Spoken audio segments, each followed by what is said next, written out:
Harish TV slow பண்ண சொல்லு. எங்க ஸ்கிரீனை மாத்துங்க. No problem, no problem.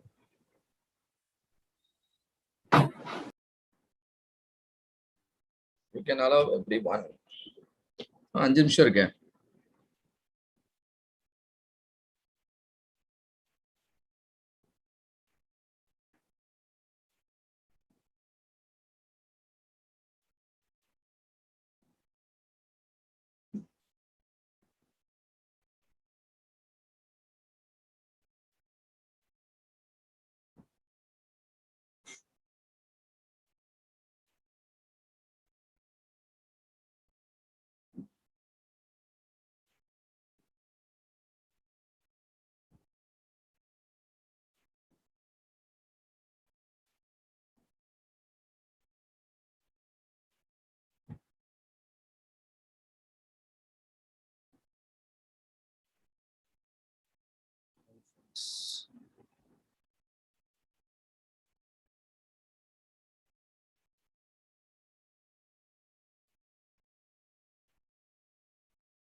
So good evening, friends. We will be starting sharp by 7 p.m.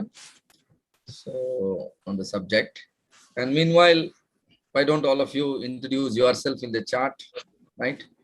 There is a chat option. You can introduce your name and the city from where you are attending the training program so that everybody will get an idea about who are all in the meeting, right? So.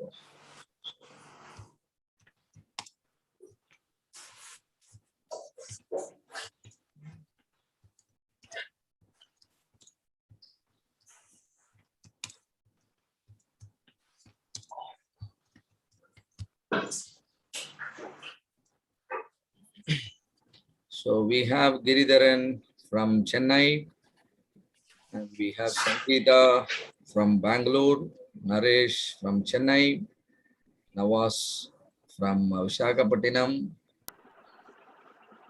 and Jamil from Philippines. Good to have all of you. Sandeep from Ahmedabad is working for Nubu Sonar as senior design engineer. Shankar from Pondicherry.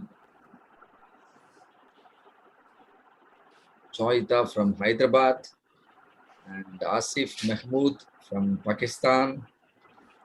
Jaish Wagela from Ahmedabad. Satish from Hyderabad. Bilal J from Chennai. Mehul Patel from Ahmedabad. Good to have all of you here in the program. I think you're on time. We're all set to start the webinar. So let me get my lesson pointer. So once again, good evening and a warm welcome to all of you for this evening webinar on cost of quality and Lean Six Sigma. So there are certain ground rules we will be following throughout the program to enrich our learning experience. I would strongly recommend all of you to attend the program, keeping your video on so that we get a live interactive session for from both sides, and then keep your mic muted, but you can unmute whenever it is required. And also see to that you are free from other distraction. You can keep your phone, televisions, everything in silent mode, and so that you can pay full attention towards me throughout the program. And then participation certificate will be issued to all of you, all the attendees who are attending the program live, and also all the viewers who are viewing this program through my channel. All of you are eligible for a participation certificate only upon effective participation, right? Effective participation, I mean, you need to ask me questions or you need to answer my questions. I'll be asking questions in between, right? So simple questions you have to answer even during the session, and then you will be eligible to receive the certificate, and same will be applicable to the YouTube channel subscribers also. You can put your answers in the chat box along with your details so that the team will send you the certificate.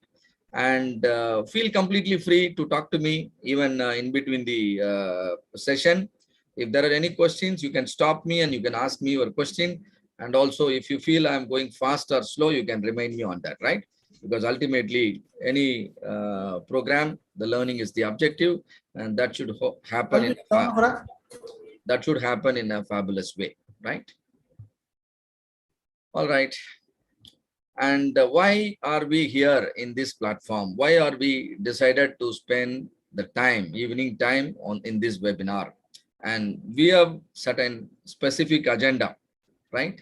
That means by the end of this program, all of you should be able to appreciate 4 important points, which are very, very essential, in any kind of organization offering any kind of product or any kind of service, right? The first one, Six Sigma way of problem solving. So what is this Six Sigma way of problem solving?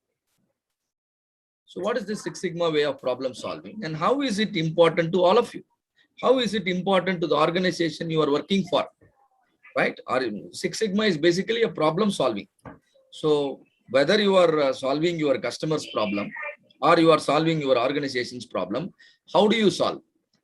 Do you really solve the problem in a systematic way? Are you really addressing the problem at the root? Are you really ensuring that the same problem doesn't come again in the future? If you take care of all those things, and knowingly or unknowingly, you are following a Six Sigma way of problem solving. So it will be definitely a good idea if you equip you effectively, on the Six Sigma methodology, and thereby every time you can see to that the problem is solved forever, and one day your organizations can completely become problem free in terms of the products as well as in terms of the services. And another agenda is all of you should be able to appreciate the importance of using the most appropriate tools and techniques. There are several tools and techniques always available, right? And know the physical tools, the machineries, what you use, and also there are tools like quality control tools. There are tools like project management tools. There are tools like decision making tools and team management tools. There are many options always. And if you make a correct choice of the tool, what will happen? The chance of succeeding in your effort will immediately become very high, right? All that we can do is we can only increase the probability of success, right? If you don't do that, what will happen? Unknowingly, you are increasing the probability of failure, and as a result, your project may not yield the expected results. So it's very important. Any tool you are using, we need to use the most appropriate tools and techniques. Particularly when it comes to statistics, working with the data, there are a lot of tools. ANOVA, hypothesis testing, two sample t-test, jet test. People easily get confused, right? What is the situation? What kind of tool will be most appropriate? And they will definitely make a big difference. And then importance of data-driven decision making. So what is this data-driven decision making? Nothing but taking decisions based on fact. How do you understand the fact? By collecting the data. When you collect the data will speak about the reality. The data will speak about the reality. That means you understand the fact. If you use data in your decision making, you will be able to differentiate the fact or the and the opinion. Anybody can give any opinion, but all opinions may not be fact. So it's very, very important. All of you as a professional, learn to validate any claim. This is what statistically called as hypothesis testing, right? You make use of the data to classify the information received as either as a claim or as a fact. If it is just a claim, don't react too much. If it is really a fact, then you need to take action. This is what we call it data-driven decision making, right? How to do that, and we will be learning as part of the certification program. And it is very, very important. Whatever you are doing at any stage of your project, we need to stay customer-centric as well as process-centric. For example, today this webinar, if I could talk something really useful to all of you, then webinar can be a successful webinar, isn't it? So it's very, very important you understand who is your customer at every moment, and then try to see that you fulfill, if possible, you exceed their requirement, right? And this is what we call it customer-centric and also process-centric, because processes will make you make your results consistent. Processes can make you achieve the results you are expecting, right? So it is very, very important you stay customer centric as well as process centric in anything you are doing. So if you can appreciate these 4 points, then definitely the program goals are achieved. So this is from my side. I hope all of it, this is really sounding good from your side also. So with that note, we will be moving forward.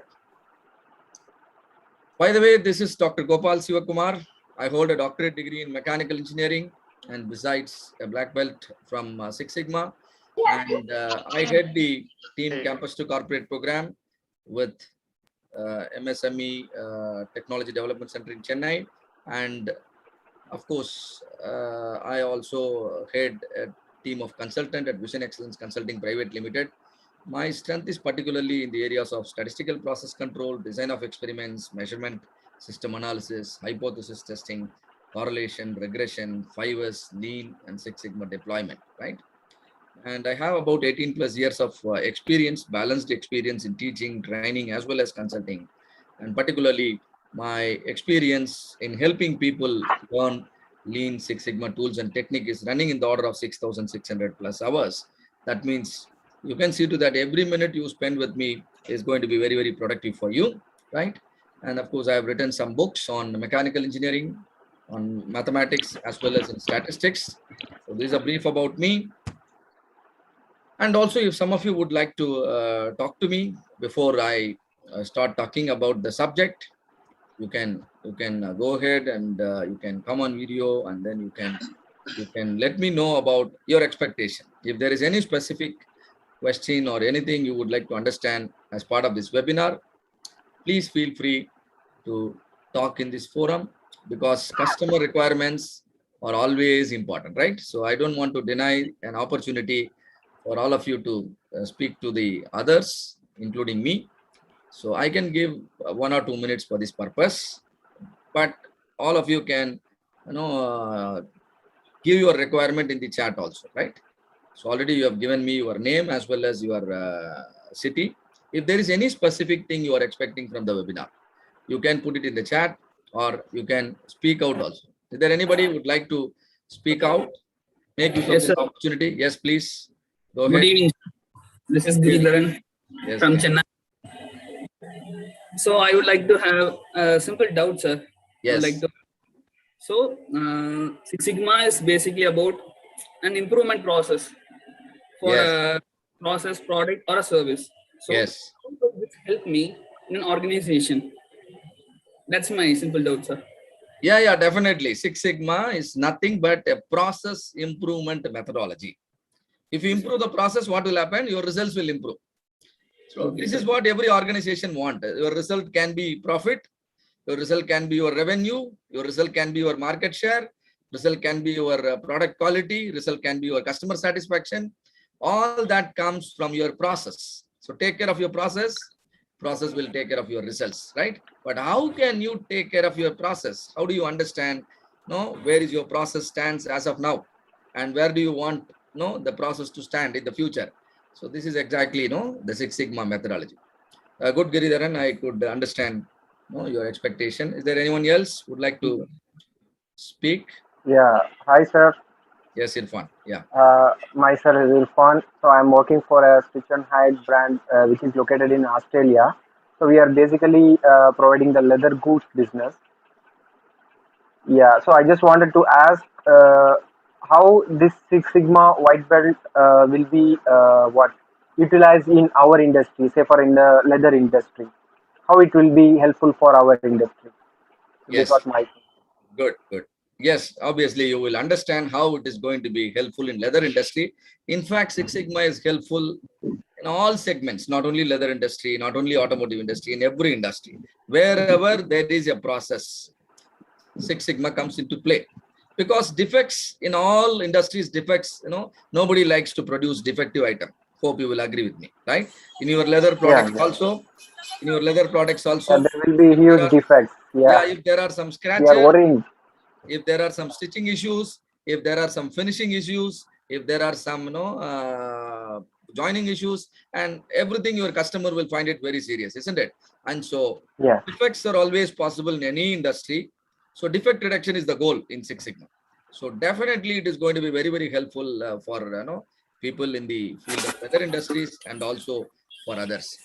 So thank you, Yeah. audience. I do hope. This today crowd seems to be really great, because generally when I ask participants to convey their requirement, and rarely people speak, here I could get double answers, one from Giridharan and another one from Irfan.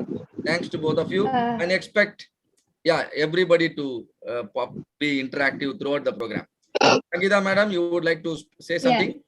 Yes, please Yes, go ahead. sir. Sir, first of all, thank you so much for conducting this session. I hope it would be definitely useful for all of us, and mainly, right, sir. So I have done a lot of BVD projects, a business value adding project, to our clients. The only problem is that whenever we get a problem, we directly jump into a solution, and we don't really sit back and think what kind of tools that we can use to fix this problem permanently. So that is something that I always find it very challenging. Maybe I'm looking forward. This session is going to help me really well. That is why I'm here, sir. Thank you so much again for conducting this session for people like us. Certainly, and this is a very good expectation. Yes, all of us, most of the time, we try to jump to the solution. When you are jumping to the solution, the methodology is called trial and error, because there is no guarantee that you will solve the problem. There is no guarantee that the problem will not come again. So never, jump into the solution. So always, Right. particularly if your problem is chronic in nature, repetitive, Mm. then it is very important you solve it systematically and see to that you don't react to the symptoms, rather you identify the cause, the real root cause, and not only that, validate the root cause before taking any action, isn't it? Because the organization expect you to work in a systematic way, thereby you utilize the resources in a very efficient way. At the same time, you deliver results. So definitely this training program today, in fact, it is scheduled for tomorrow also. I'll be providing you the details. This is certainly going to be an eye opener for all of you to understand how Six Sigma methodology can make you solve the problem, always addressing the root cause. So good. Thank you, Sangeeta madam, for nicely pointing out this problem. Definitely the Six Sigma methodology is going to be a kind of solution to it. Right. All of you stand a chance to earn 2 certification. One is the participation certificate.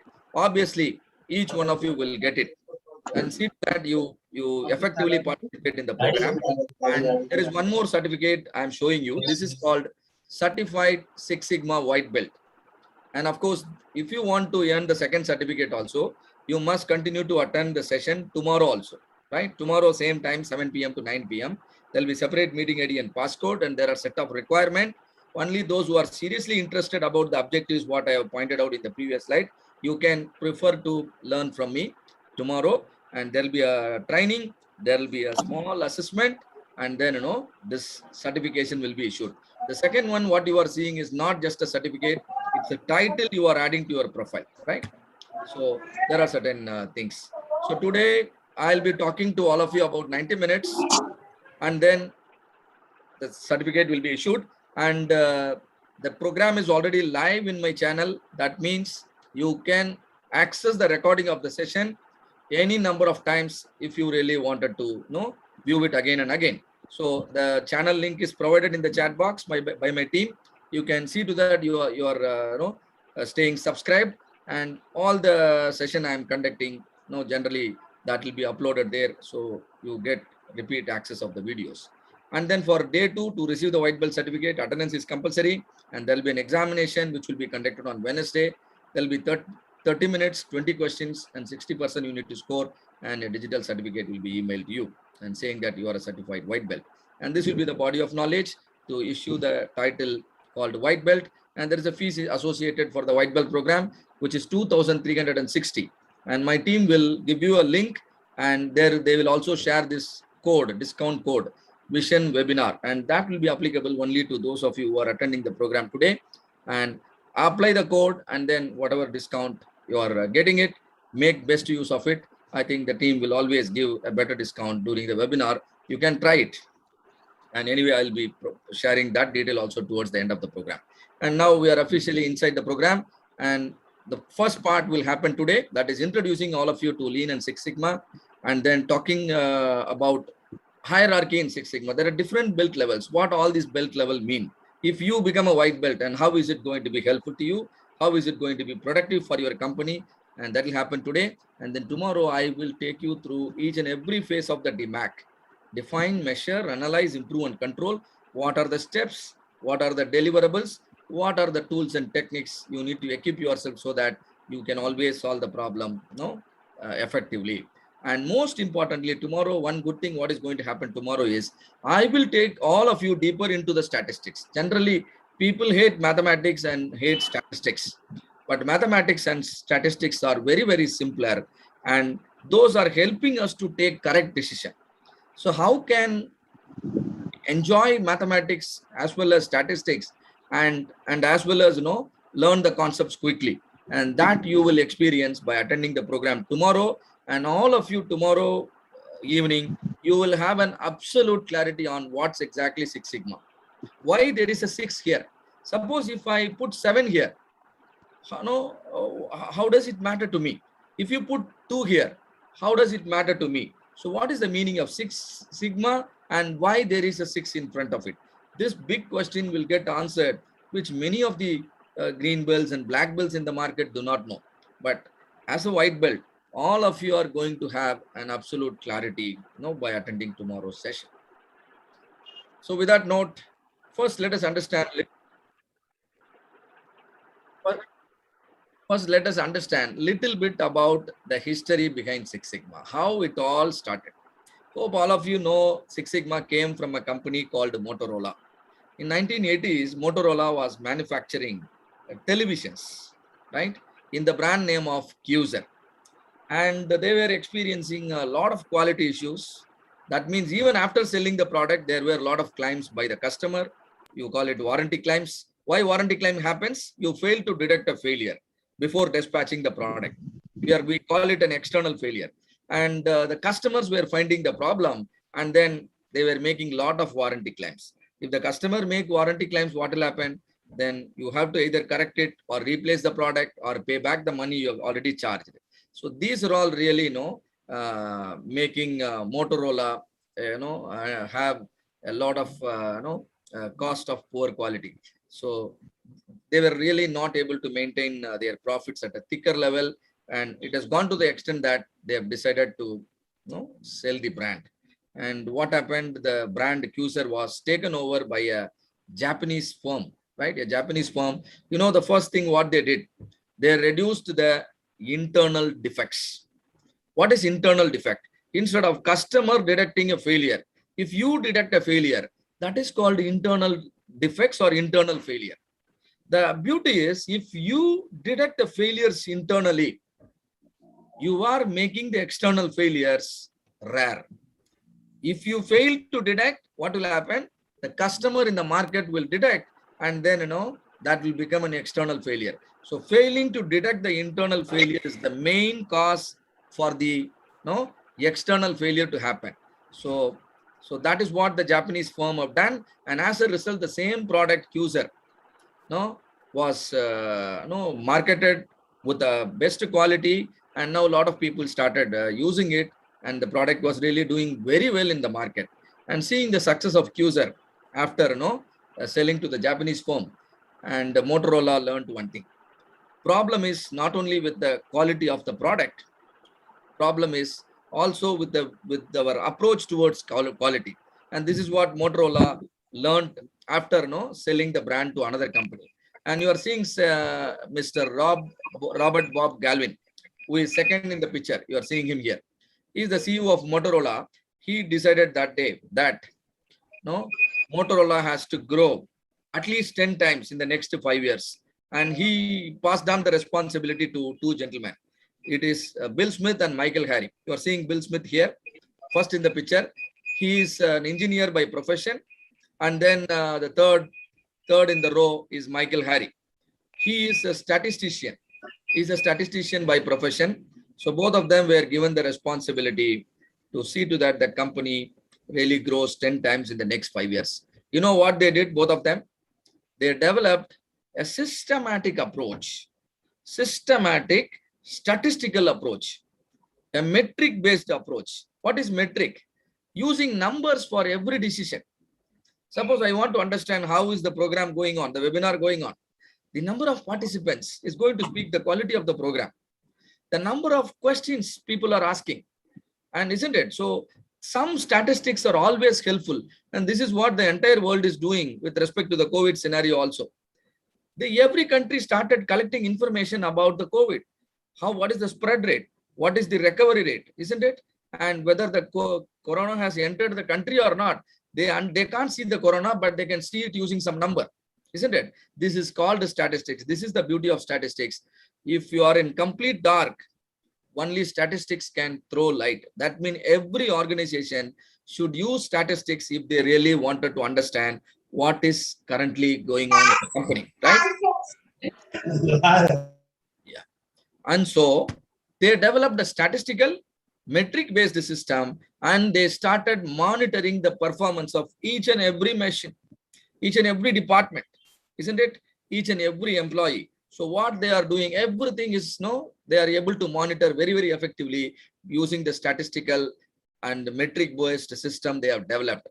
And also they were very clever that if any failure happens, even though you are proactive, you have the metric and everything, if any failure happens, they developed a methodology to handle the problem. They named it, they had 4 phases at the time they developed the methodology. They had 4 phases: measure, analyze, improve, and control. What gets measured gets improved, isn't it? So that's why they started with the phase called measure, and then analyze, and then improve, and then control. And so by having the MAC approach, they started, resolving the problems one by one. But the beauty is, if you are systematic and always solve the problem at the root level, same problem cannot come again. Tell me how many problems your process may have, how many problems your organization may have. Maybe 1,000 problems? No worries. Solve all the problem one by one at the root level. One day your organization will start producing products, will start offering services completely defect free. This is what the strength Bill Smith and Michael Harry gave to Motorola, and within next 10 years they saved the company a money of about $16 billion exclusively through the Six Sigma projects, because every project is a huge saving for the company. And they also helped the company receive Malcolm Baldrige National Quality Award in the year 1988. And seeing the success of Motorola after switching to the methodology they developed, there are many other companies they got inspired, particularly General Electric. The CEO Jack Welch, he also implemented Six Sigma to the level that the team of people headed by Jack Welch have converted the methodology MAC into DMAC. That happened in 1995, right? So Motorola developed this in 1987, but after 8 years, Jack Welch from General Electric and his team, they converted the 4-phase methodology into 5-phase methodology, and that is what we are trying to discuss today. DMAC. Define the problem. Defining the problem is definitely important before measuring it. If you define the problem and then measure the problem correctly, and then analyze why, what is the root cause, and then improve by fixing the root cause, and then you control so that the results, you can sustain for a longer period of time. If you follow this 5-phase methodology, every problem can be solved successfully, right? So that is the idea behind the Six Sigma methodology called DMAC. And both of them were believer of statistics, and they developed this concept and named it Six Sigma based on a statistical theory called normal distribution. That statistical theory, normal distribution, was introduced by Carl Friedrich Gauss, German mathematician, born in the year 1777. He introduced a theory called normal distribution because he clearly told that any process, any natural process in this world always follows a specific pattern. That pattern will be in the form of a bell shape, and he called it normal distribution. And we are going to discuss the normal distribution tomorrow in detail, right? So it is based on the normal distribution. They named this methodology as Six Sigma, right? So now today, all the industries, not only manufacturing, not only automotive, and not only the footwear and leather industries, and every industry, you can take the service industry, chemical process industry, logistics and supply chain, retail marketing, sales, HR, every industry makes use of the Lean Six Sigma concepts, Lean Six Sigma tools and techniques to improve their business results, right? So this is little history about Six Sigma. So it all evolved from a company called Motorola. And what are these belt level? It is that gentleman, Michael Harry, I've shown him, in the previous slide. Michael Harry, who developed the belt level. Why is this belt level developed? For somebody to participate in a quality improvement project, for somebody to participate in a process improvement project or Six Sigma project, he should first of all be knowledgeable in the methodology. Define, measure, analyze, improve, and control. And not only that, the methodology requires usage of Six Sigma tools and statistical tools and techniques. So he should be properly trained. Then only he can really contribute to the success of the project. If somebody doesn't know the methodology of executing the project, somebody doesn't know how to use the number, how can he collect the data correctly? How can he analyze the data correctly? So they know that, and so they developed a belt level. The basic level is white belt. What is white belt? It simply means a basic understanding about Six Sigma. A basic understanding about Six Sigma, and so that you will become a supporter of the methodology. You will start appreciating the efforts put in by the quality department. Unless and until the people in the employees in the company, the people in the company support the improvement initiatives cannot be successful. So if you are a person who can appreciate the efforts put in by the quality improvement team, or you call it the Six Sigma team, you are a white belt, right? And why do you appreciate? Because you know the importance of quality, isn't it? Because if your product lag in terms of quality, it is going to spoil the customer satisfaction. If the customer satisfaction is spoiled, then your market share will go down. There are a lot of consequences, right? And so if you know all these things, the basic principles behind quality, and then know importance of using the statistics and all those things, if you can simply support the idea, you are called a white belt. It doesn't mean you can participate and then do everything in the project. No, you only become a supporter. You become a believer of the methodology, which is which has proved several results in companies, including Motorola. But this is really not sufficient to work in projects. If you really wanted to work in projects and show your presence to your company, you should graduate to the next level, which is called yellow belt. What is this yellow belt? You will be taught all the quality control tools. There are 7 QC tools generally people talk about, which is the beginning point of your continuous improvement, I would say. So 7 QC tools you will be mastering. And in addition, you will also be taught the importance of data, and you will also be taught how to collect the data without error. Otherwise, generally people collect data making 2 types of error. One is measurement error. Another one is sampling error. What is measurement error? Measuring the data wrongly. What is sampling error? Collecting the data from an irrelevant source. If the data is collected from an irrelevant source, it cannot reveal the fact, right? So by becoming an yellow belt, you will be able to assist the Six Sigma team. You will be able to assist the Six Sigma team in data collection and plotting some important graphs like control chart, Pareto, histogram, and these are nothing but the list under the QC tool. You can help the Six Sigma team perform by performing certain activities, right? And that is called yellow belt. Again, what is the limitation? Six Sigma is a 5-phase methodology. You are still not an expert in all the phases. In order to make you a complete professional who can contribute to the organization's growth, you need to graduate to the next level. That level is called green belt. What is green belt? You can independently work on your own. Of course, you will be guided by the people above you, who may be called black belt and master black belt, but on your own, you know all the 5 phases, because you have undergone a formal training on all the 5 phases: define, measure, analyze, improve, and control, and all the steps inside each phase. And you will be equipped with all the tools and techniques to carry out the steps. Thereby, you will be able to run a complete project on your own. You can even lead green belt projects. Green belt projects are nothing but the projects having complexity.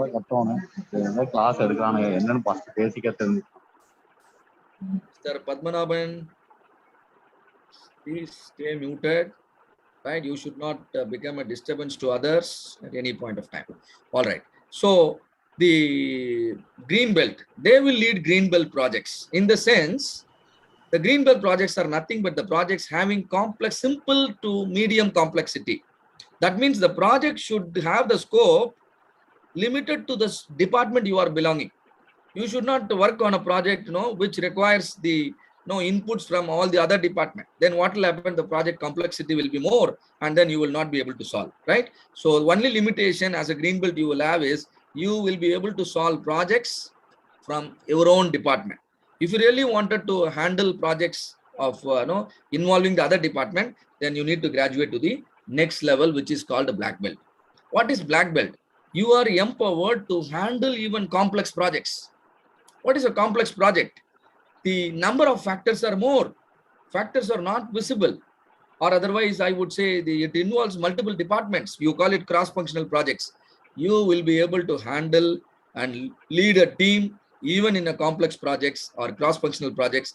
That means you have become a black belt. A black belt is generally 1 out of 200 employee in a company, right? You can be one such employee in your company, and this black belts will mentor the others in the organization, like other green belts and other yellow belts will be guided or mentored by the black belts in the project and it's not the end. You can also proceed to become a master black belt, and based on the experience and based on the number of projects, you become a master black belt. Now you are an employee in your organization who is working closely with the top management, developing the KPIs, developing the metrics for the whole organization, for the department, and for the important sections of your company, isn't it? So you ensure that your company moves in the strategic direction. And this is called a master black belt. A master black belt will be generally one in the whole organization.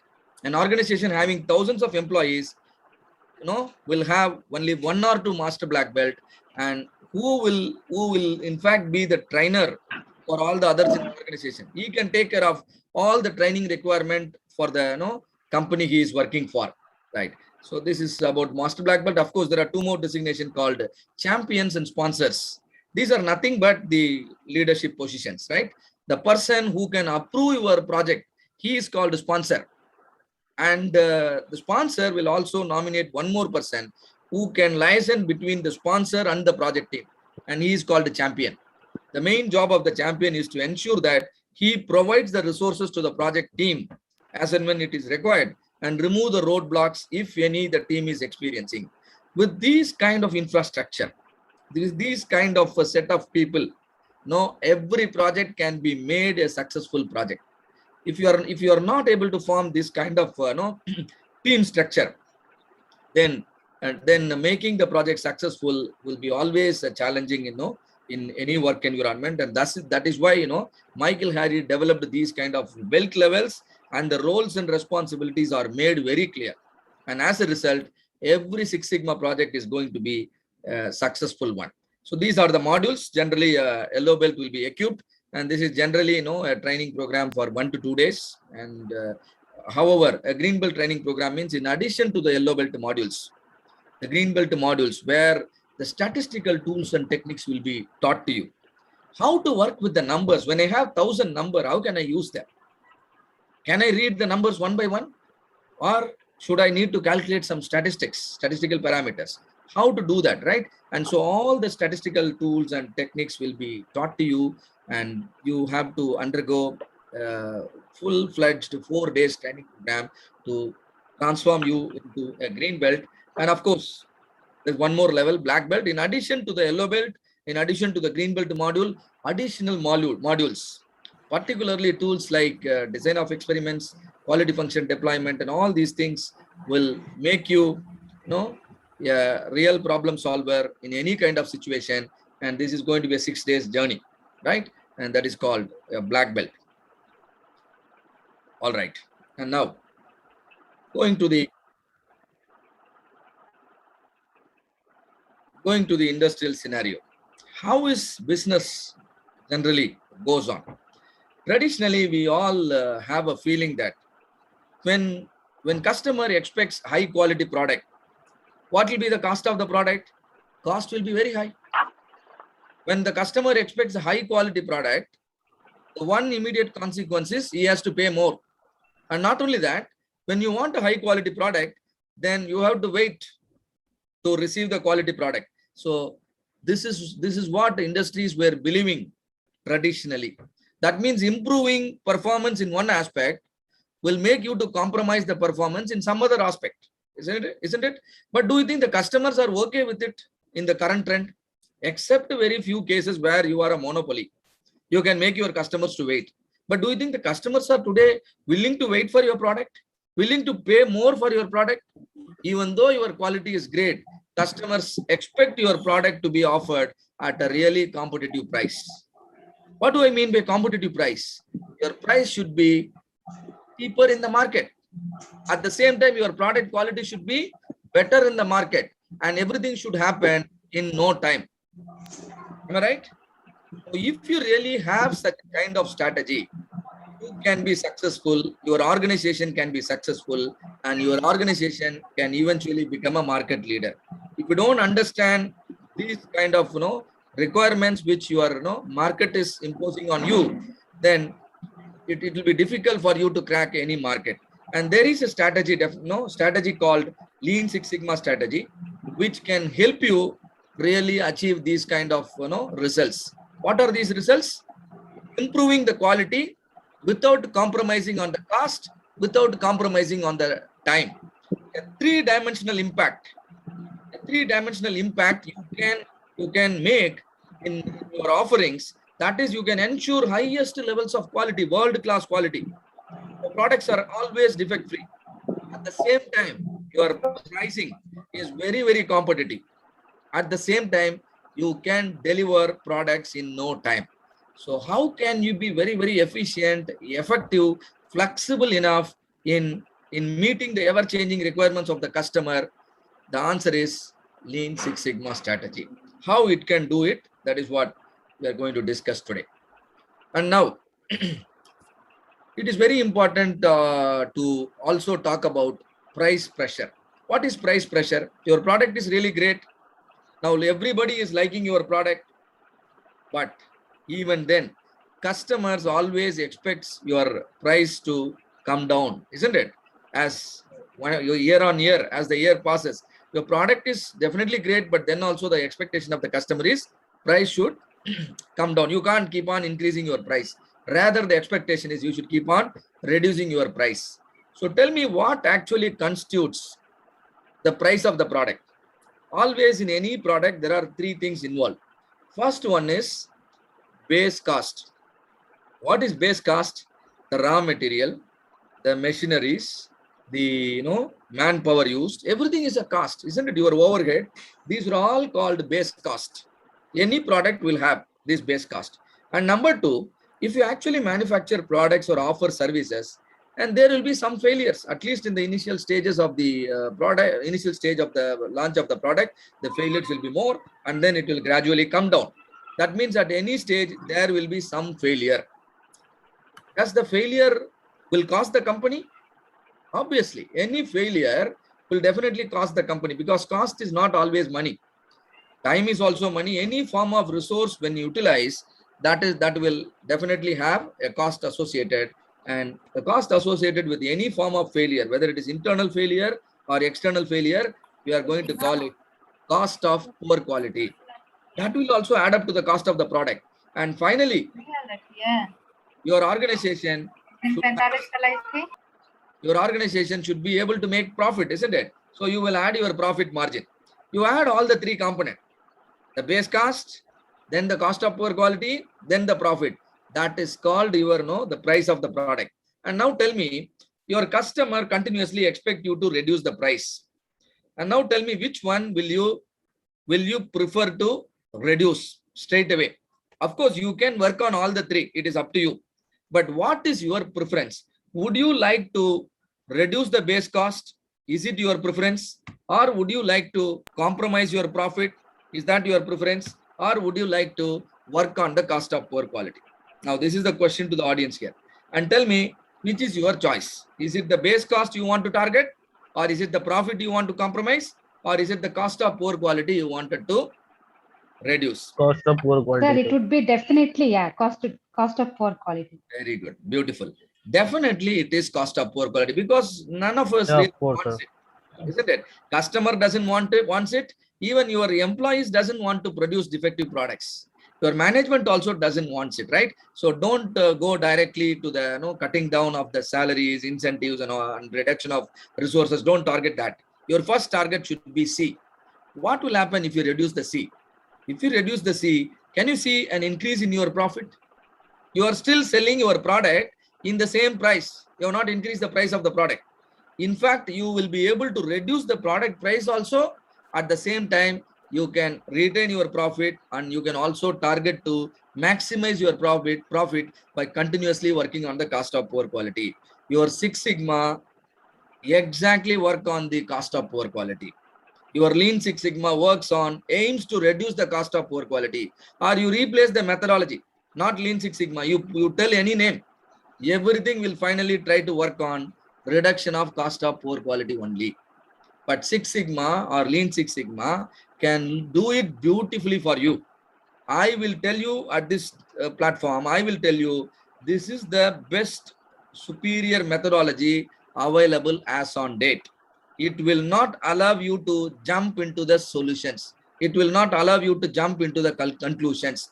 All that you need to do is Go approach a project phase by phase. Define, measure, analyze, improve, and control. Unless and until you define the problem, you will not be allowed to measure.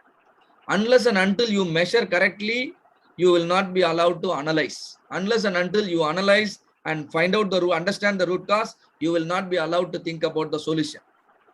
Unless and until you properly address a problem by offering a solution, no, you will not be allowed to think about the control plan. How to continue the results. You can continue the results if your results are great, isn't it? So make your results great and then try to sustain the result. This is what you can do it in the control phase. So Lean Six Sigma works exactly on the cost of poor quality. That is the goal. And cost of poor quality comes because there are a lot of failures, right? So we are going to now understand what is this cost of quality, cost of poor quality, cost of good quality. There are three types of terminology. So what is, if there is cost of poor quality, then there must be cost of good quality. So what is that cost of good quality? Anything you are doing to ensure your product comes out with the desired level of quality. For example, today we are conducting the webinar. Do you think, just like that, I am conducting the session? No. There is a lot of effort now put in already to structure this program. What should I talk and what I should not talk, isn't it? When the quality concepts and Six Sigma concepts are introduced to the audience, there are a lot of preparations done. Same way, when you wanted to manufacture a product or offer a service, you will do a lot of prevention activities, isn't it? You will do a lot of prevention activities. You will design your product. You will create, you will create a plan for the production schedule. You will create, and you will in fact write SOPs, standard operating procedures. There are many things you do just to ensure you achieve the desired level of quality. Anything you are doing in your company to achieve the desired level of quality is called cost of good quality. That cost of good quality can be classified into two groups. One is cost of prevention. Another one is cost of appraisal. What is prevention? All your planning, your quality management systems, and your preparing the schedules, designing the layout, designing the product and everything, all the planning work, documentation work, whatever you are doing, these are all called prevention activities, because you are trying to prevent the failures from happening. There is a cost associated, definitely. All of you will agree with me. That is called cost of prevention. After the planning, what will you do? You see to that your people are following the plan. You have to manufacture as per the design. You have to produce as per the schedule. Whether that is happening or not, what will you do? You will have some little bit of inspection, little bit of auditing, little bit of appraisal. You will see to that your equipments, the measuring gauges are calibrated. These are all called cost of appraisal.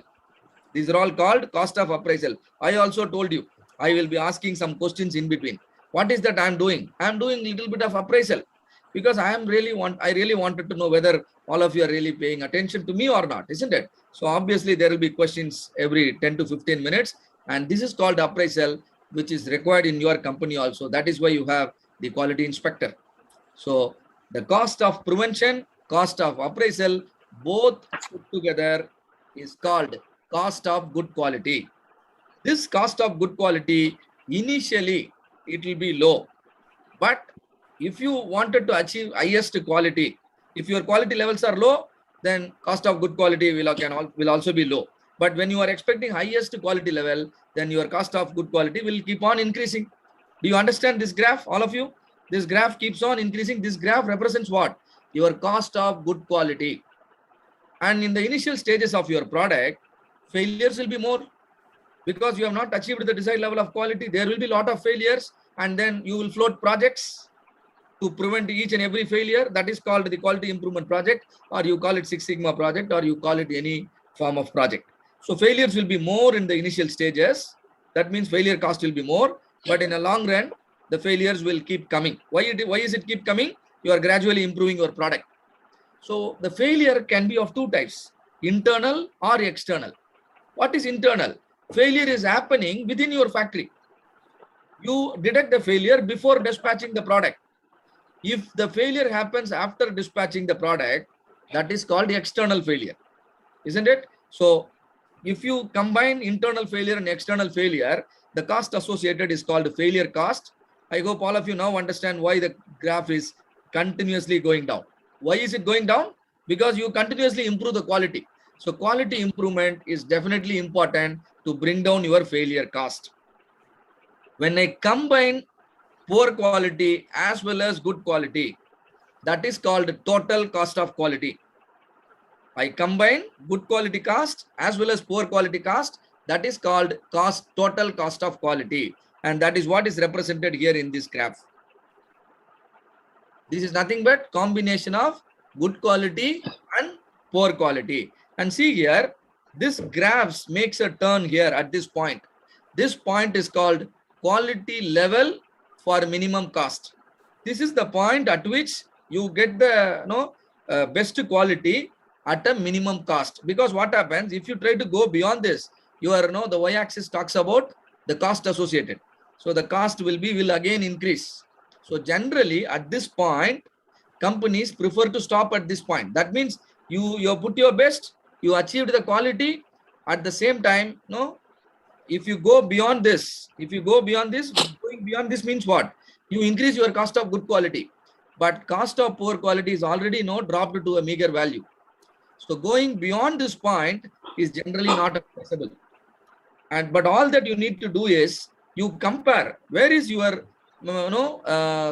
minimum cost point with reference to the revenue curve. This is your revenue curve. If you compare your revenue curve and quality curve, at one particular point, you will see the profit level getting maximized. You will see the profit level getting maximized.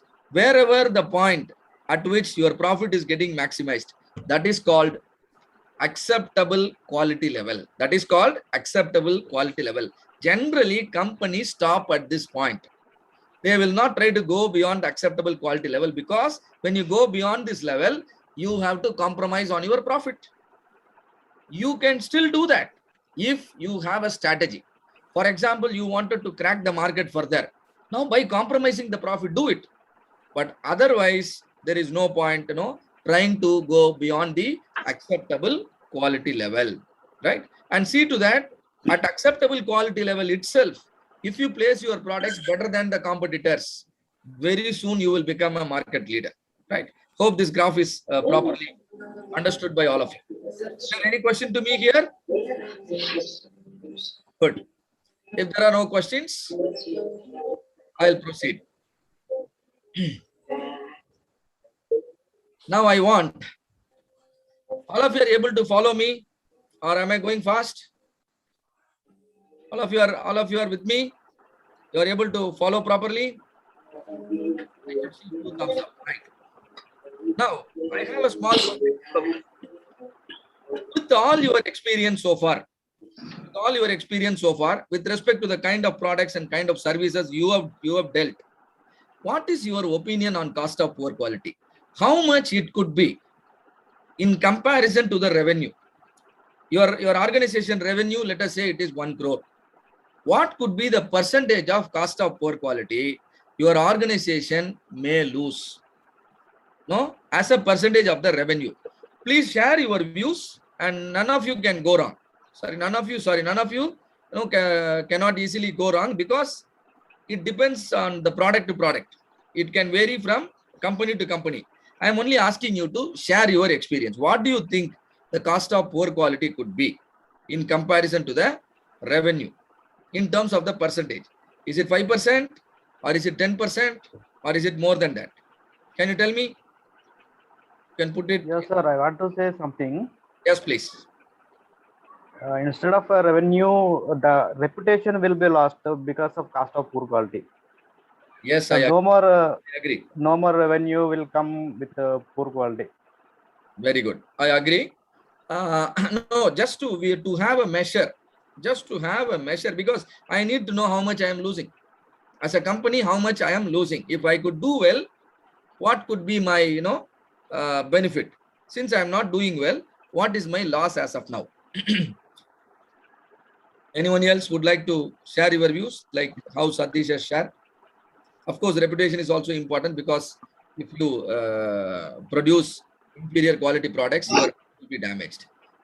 Okay, so I could see if you maybe Sir, yes. most of the people here are from company backgrounds or corporate people, but I'm a student. No Currently, problem. I'm MBA student, so I No. don't have an opinion about the cost of. Okay. Okay. Generally, okay. Let me share my view. Generally, people think it is 4 to 5% of the revenue. Whatever sales our company is making, 4 to 5% of the money is wasted just like that in cost of poor quality. That is general opinion. Why do they say it is 4 to 5%? Because they visualized only that much. There are many things which they do not know. It is a fail cost of failure. It is a cost of poor quality. If you don't even know it is a cost of poor quality, how will you measure it? How will you know try to reduce it? And look at my slide. All of you, do you see the iceberg in my slide? Is the iceberg visible to you? Yes or no? Yes. Yes, sir. Yes. Yes. Yes, sir. Yes, yes. Very good. But actually, what you are seeing in my slide is not the complete iceberg, only the tip of the iceberg. Am I right? What you are seeing is only the tip of the iceberg. Same way, if you think the cost of poor quality is 4 to 5%, that is only tip of the problem you are measuring. There is much more problem that is hidden in your company. Always problems are hidden in any organization. I hope each one of you will agree with me. You go to any, Yes, sir. and even a world-class manufacturing company you go, problems are hidden. Major problems are hidden. So when the visible portion will generally account to 4 to 5% of the sales. Why it is visible? Because it is tangible. People measure it. And these are nothing but the rejections, warranty claims, unnecessary repairs, rework, product recall. What is product recall? Your customers are find it detecting problem, and so you have to recall your product. Recall happened to Toyota. Recall happened with the Ford. Even in the fast moving consumer goods, the Nestle India, it happened to Maggie, isn't it? In 2015, Maggie has recalled this product because of higher lead content. So these are all definitely examples of cost of poor quality, the visible portion. But the major portion is invisible. And here, what is hiding the problem? Here, what is hiding the iceberg? The water is hiding the iceberg. What? Let me remove the water. Now you understand. Now you are seeing the complete iceberg. The invisible portion is much more bigger than the visible portion. Can I say like that? Same Yes, sir. will be the situation in your organization also. The invisible portion of the failure will definitely be much more higher in intensity than the visible portion, right? And these are not that will contribute to 20 to 45% of the sales. See here, so far we have been thinking that only 4 to 5% we are losing in the form of cost of poor quality. But how much we are using? We are losing near about 45%. But how much is our profit margin? It's only 8 to 10%, or at the maximum you may have 12%. So by working on cost of poor quality, you can actually make your profit margin thicker and thicker. And how the water is hiding the problem, hiding the iceberg here? Can somebody tell me what is hiding the problem in your company? What is the bigger, major factor which is hiding the problem in your organization? Can you help me by throwing some Communication problem. Communication is not proper. problem? Then so communication has to be effective. What else? Looking out the cost of the what happened actually. Okay. So Cost. What is the cost for what you are the? telling is difficulty in measuring the Yes. cost associated. That is why we call it Yes. intangible. Very good point. What else? Using inexperienced or untrained manpower. Very good. Using inexperienced and untrained manpower. Very good. Number one. Number two, using, like, I am an aircraft engineer, aircraft maintenance engineer. Okay. And in aircraft, the components are sometimes overall from B grade companies, or you can say those components are bogus components. So to save costs, the companies use those components, and if that aircraft gets grounded somewhere in outstation, it is a huge revenue loss, and the percentage can be huge. So it cannot be 10 or 15%, it may be more than 50%, 70%. Very good. Perfect. Thank you all for your nice contribution. Yes, all of you are perfect. And I'll share my views. What is actually making you hide the problem is the inventory. How the water is hiding the iceberg here completely. And now what all the other participants shared, those are also correct. I'm not denying that. But the major factor which is making you hide the problem in your organization is the inventory. Since your inventory levels are more, what is inventory? The stock you are holding. You are holding a lot of raw material. You are holding a lot of semi-finished. You are holding a lot of finished product. Since you have a lot of raw material, even if something goes wrong, that is not visible. Imagine you hold a lot of provision items in your house. What will happen? The people will tend to waste a lot of material, isn't it? And you don't realize that you are wasting the material if you really have a lot of surplus. Same is the issue. So try to maintain inventory as low as possible. If you make the inventories very, very low, what will happen? People are compelled to perform efficiently as well as effectively, isn't it? So that will help you to visualize the problem to a greater extent. So we'll talk about it, talk about the inventory probably in the main training program. And I am showing some forms of the poor quality. Longer setup time, longer cycle time, excess inventory, and this is what I highlighted, excess inventory, premium shipment, lost OEE, overall equipment effectiveness, sales lost, waiting. For example, if I don't start the program by 7 o'clock, I make all of you wait for 15 minutes. I start the program by 7:15 only. How many of you will appreciate me? This is definitely a waste, isn't it? So Yes. same way, your raw material can wait, your machineries can wait, your people can wait, or all of them can wait. There are many situations you can come across waiting in your organization. Waiting is a waste, unnecessary motion. Whether people are moving in excess, or you are making your machineries to move in excess, or is that the materials are moving in excess, all of them are called waste. And overproduction, producing more than the demand. If you produce more than the demand, and what will you do? That becomes inventory. If you produce more than the requirement, then you have to store it in a warehouse, and then you put a warehouse inspector, and then since you are storing, some items will get damaged after 10 days. So one waste will cause other waste. So overproduction is dangerous. Overproduction is not only producing more in quantity, producing earlier is also a waste. How many of you are, how many of you will agree with me, to prepare the food 2 days in advance? None of you, isn't it? We want to prepare the food only when it is required. Same is the case in your industry also. Prepare only when there is a demand, isn't it? Just in time.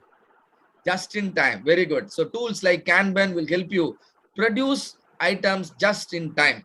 No inventory. You can absolutely work on a continuous flow. It's not even a batch flow. See here, see the transformation. Earlier, people were working on mass production.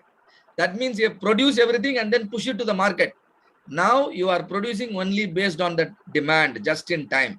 Your production has now changed from push to pull. If you change from push to pull, then you have become very lean. And that is why the lean is integrated with Six Sigma, because the lean will directly impact on your delivery. What is delivery? The third important dimension in any organization, which is the time. It is not only the quality, not only the cost. Time is also important, isn't it? So lean's impact will be on the time. You will always see to that your deliveries are happening on time. So that is over processing. Over processing is going beyond the customer's specification. Customer dissatisfaction, lost market share, failure resolving time. If you look here, you will find it difficult to measure. Hope all of you will agree with me. It's not that easy to measure all these things in any company. And that is why we call them intangible. And that is why many companies don't measure it. If you don't measure it, what are you doing? You are hiding the problem. If you don't understand, these kind of wasteful activities will eat away all your profit, isn't it? Is that clear? Cost of poor quality visible and the invisible portion. Any questions here? Sir, yes, I do have one question. Yes. I'm a procurement professional, so I'm currently switching my job, and I'm going for a higher education in MBA. Very good. So in finance, You're not audible. Sorry, Shunag, you are not audible now. All right, so let him come back. So, all right, I think all others you are comfortable with. like I industries where everything is intangible. Yeah, you need to repeat because last 1 minute you are not audible. Oh, sorry. I just had this question. So, like, Lean Six Sigma can be useful for manufacturing industry or oil and gas projects. But what about financial industries? Are they financial sector? Are they useful there also in a corporate environment? Why not? Why not? In financial industry, do you have processes? For example, let's take a bank. How the loans are approved? There is a loan approval process. Am I right? Yes, sir. Money withdrawal is money withdrawal process. And go back, go backward by 10 years. How you were withdrawing the money? You go to the bank, you fill up a challan, stand in the queue, collect the money, come back. Are you doing all those things today? We are not doing. Not going to the bank. Are you at least seeing the currencies today? We have prepaid option, online options and all. Rarely. Now everything we are doing in a digital way. So what we have been doing, consuming, 40 to 50 minutes of time. Now we are able to do the same thing in just 4 to 5 clicks. Am I right? This is called process improvement. Okay. This is called process improvement, right? So we should be open for the improvement. So if you think generally people have the mindset that whatever they are doing is perfect. No, always there is a room for improvement. You have to think out of the box and then try to improve the process to produce better result. Better result can be better quality, better result can be lower cost, better result can be faster delivery, right? You need to think in all the 3 dimensions, then you will understand Six Sigma and Lean are applicable everywhere, including the financial segment. You should be able to define what is a defect in a financial industry. Suppose if the transaction happens in a wrongly, can I call it a defect? I want to transfer 1,000 rupees to you, and instead of that 10,000 is transferred. That's a defect. Right. Yes, sir. So defect reduction is important everywhere. And now there are questions, few questions to. Now all of you can try to answer this question. I don't know whether I have revealed it or not, but this is from the history, right? And who is called the father of Six Sigma? It is your Bob Galvin, or it is Michael Harry, or it is Bill Smith, or it is Jack Welch? Bill Smith, sir. Oh, beautiful. So Bill Smith. Yes. So Bill Smith is called the father of Six Sigma. And Bob Galvin, he was the CEO that time. And Michael Harry is the one who introduced the belt levels. And Jack Welch is the CEO of General Electric, who converted the 4-phase methodology to 5-phase methodology, MAC to DMAC. And longer setup time is an example of cost of good quality or cost of poor quality. All of you. Good quality. Yes. Go ahead, Sanjay.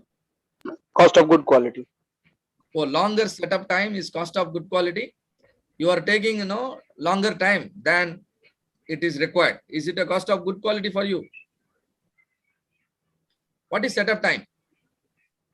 When you wanted to run a machine, if you run a machine, it starts producing outputs. You are using, your machine is now productive. But before running the machine, you have to set it up. And what is that? By setting up the machine, are you producing anything? We don't produce, right? So there are a lot of answers coming. Very good. It is COPQ, cost of poor quality. Good. So the focus of Six Sigma is on quality and quality. So what is the focus of Six Sigma? The focus of Six Sigma is always on quality. And quality is driven by three factors. The first factor is your ability to understand the customer requirement. And not only that, your ability to deliver the same, right? So what is the mechanism you have to understand your customer requirement? Because always when you ask the customer what do they want, no, they don't they don't give you completely. There will be always two parts, spoken requirement and another one is unspoken requirement. But your responsibility is fulfill both. So the first factor that drives quality is customer requirement. How do you understand the customer requirement? To understand properly and also you are capable of delivering it, then quality can happen. And number two, process requirement. What is process requirement? You are manufacturing some product or you are offering some service. Imagine you are manufacturing, aluminum product, aluminum steel rod you are manufacturing. How do you manufacture aluminum steel rod? You do forging, you are doing machining, you are doing casting, you are doing heat treatment. What are these things? These are all processes. If you want to do a heat treatment can happen properly only at a particular temperature, only in a particular environment, only when you allow proper time. So process will also have a requirement. You need to understand the process requirement. So take care of the customer requirement, take care of the process requirement, and last but not the least, take care of the employee requirement. Employees are also the process owners. So you must understand their requirement also. For example, they will also require some appropriate tools to carry out their job. It could be machinery or it could be the workbench that is provided to them. All those things are called the employee requirement, and we Six Sigma calls employees as internal customers or the process owner. If the process owner requirements are fulfilled, then he can deliver output which can go to the next process in a proper way. If you can take care of all the three requirements, quality is taken care. Six Sigma or your Lean Six Sigma works exactly here, balancing all the three requirements: customer requirement, process requirement, as well as the employee requirement. If you compromise on any one of the thing, then quality issues will be there. Hope this is understood. And now, imagine you are hiring managers for your company. You are hiring managers for your company. And do you expect all your managers to focus on improving the results in your company, or you expect your managers to improve the processes? What will be your expectation? Suppose if you are an entrepreneur, you are running a company. Why do you hire managers? Because you are not able to take care of everything, isn't it? And you wanted to see that people are there everywhere to ensure the results are great, to ensure you always produce and offer services in a quality way. What is your choice? Would you expect them to improve the results or improve the process? Processes. Improve the process, sir. Actually, both. Improve the process. Very good. No. Because if you focus on improving the results, you are making your organization people-centric. Suppose We if improve that, the process. yeah. Suppose if the person is not there in the place, and what will happen to the result? Results will go down. So there is no point in making your organization people-centric. Try to make it process-centric. So it is something like you have an orange tree. You are producing oranges. You are capable of producing oranges. But now you want to produce apples. Do you think the same tree can now produce apple?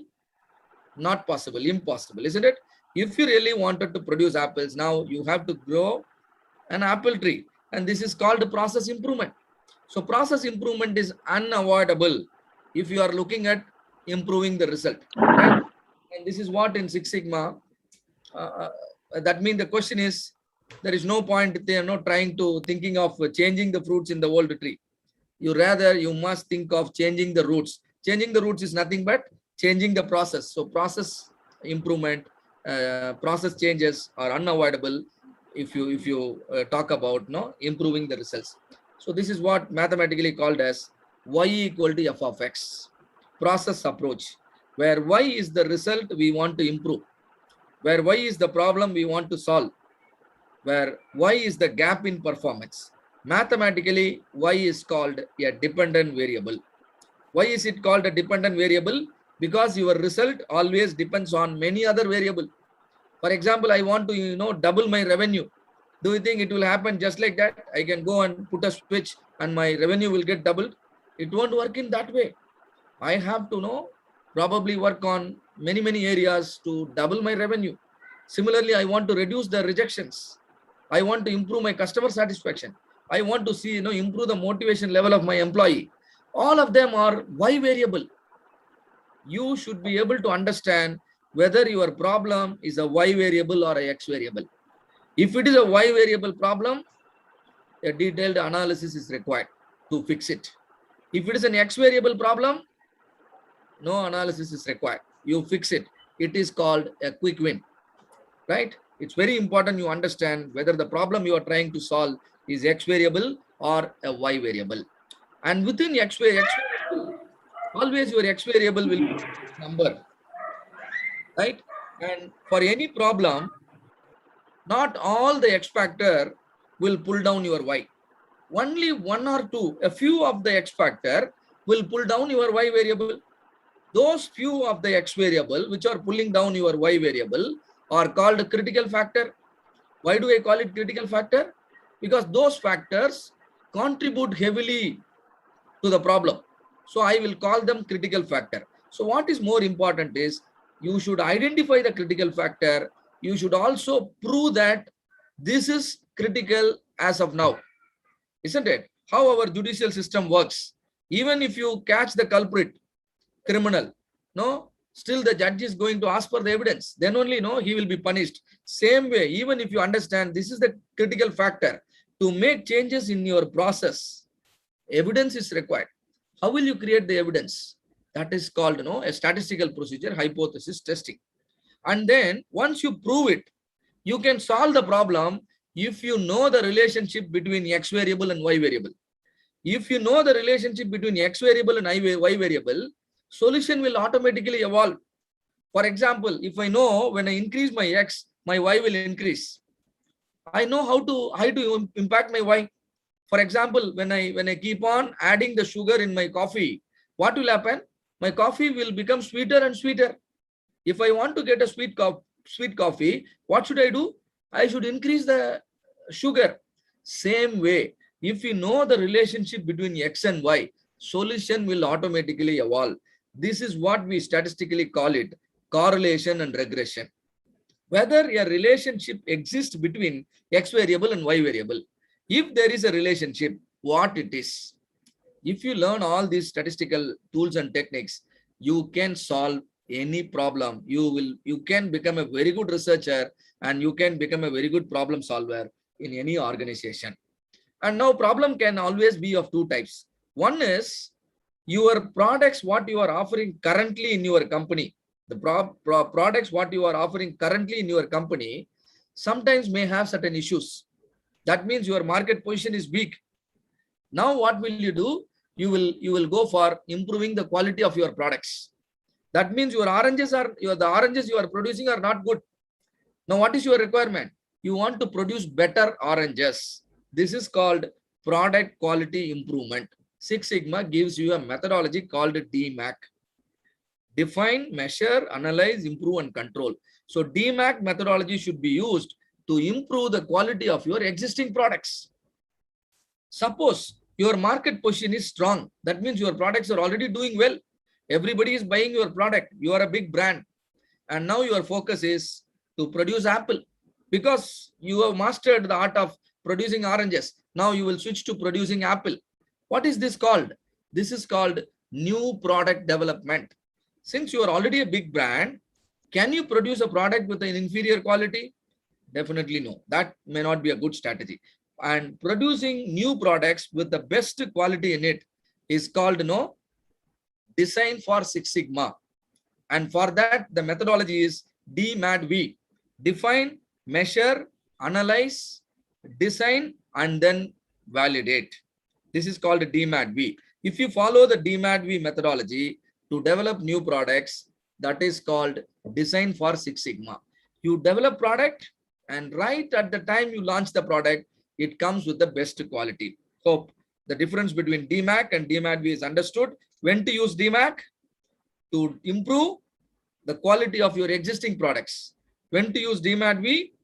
To develop new products. So if you understand, Six Sigma is essentially a process improvement methodology. Every organization is a collection of processes. For example, right now, this webinar, what I am doing? I am doing, I'm delivering the lecture. That is right now in this webinar, I am delivering a lecture. This is called a teaching process. What all of you are doing, all of you are listening to me. That is called the learning process. So you can easily figure out various processes in any organization.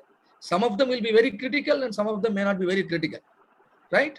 And try to improve the critical processes because that contributes to your customer satisfaction. If you improve the critical processes, customer satisfaction will improve. That means your product quality is improved. And if you understand these principles, these philosophies, you will be able to say Six Sigma is applicable in every industry. Though it originated from a manufacturing industry, you can apply it everywhere. Of course, while applying, there will be, tactically, there will be some difference. How I can apply Six Sigma in teaching and learning, that's a different approach. But how can I use Six Sigma in a manufacturing? Tactically, there will be a difference.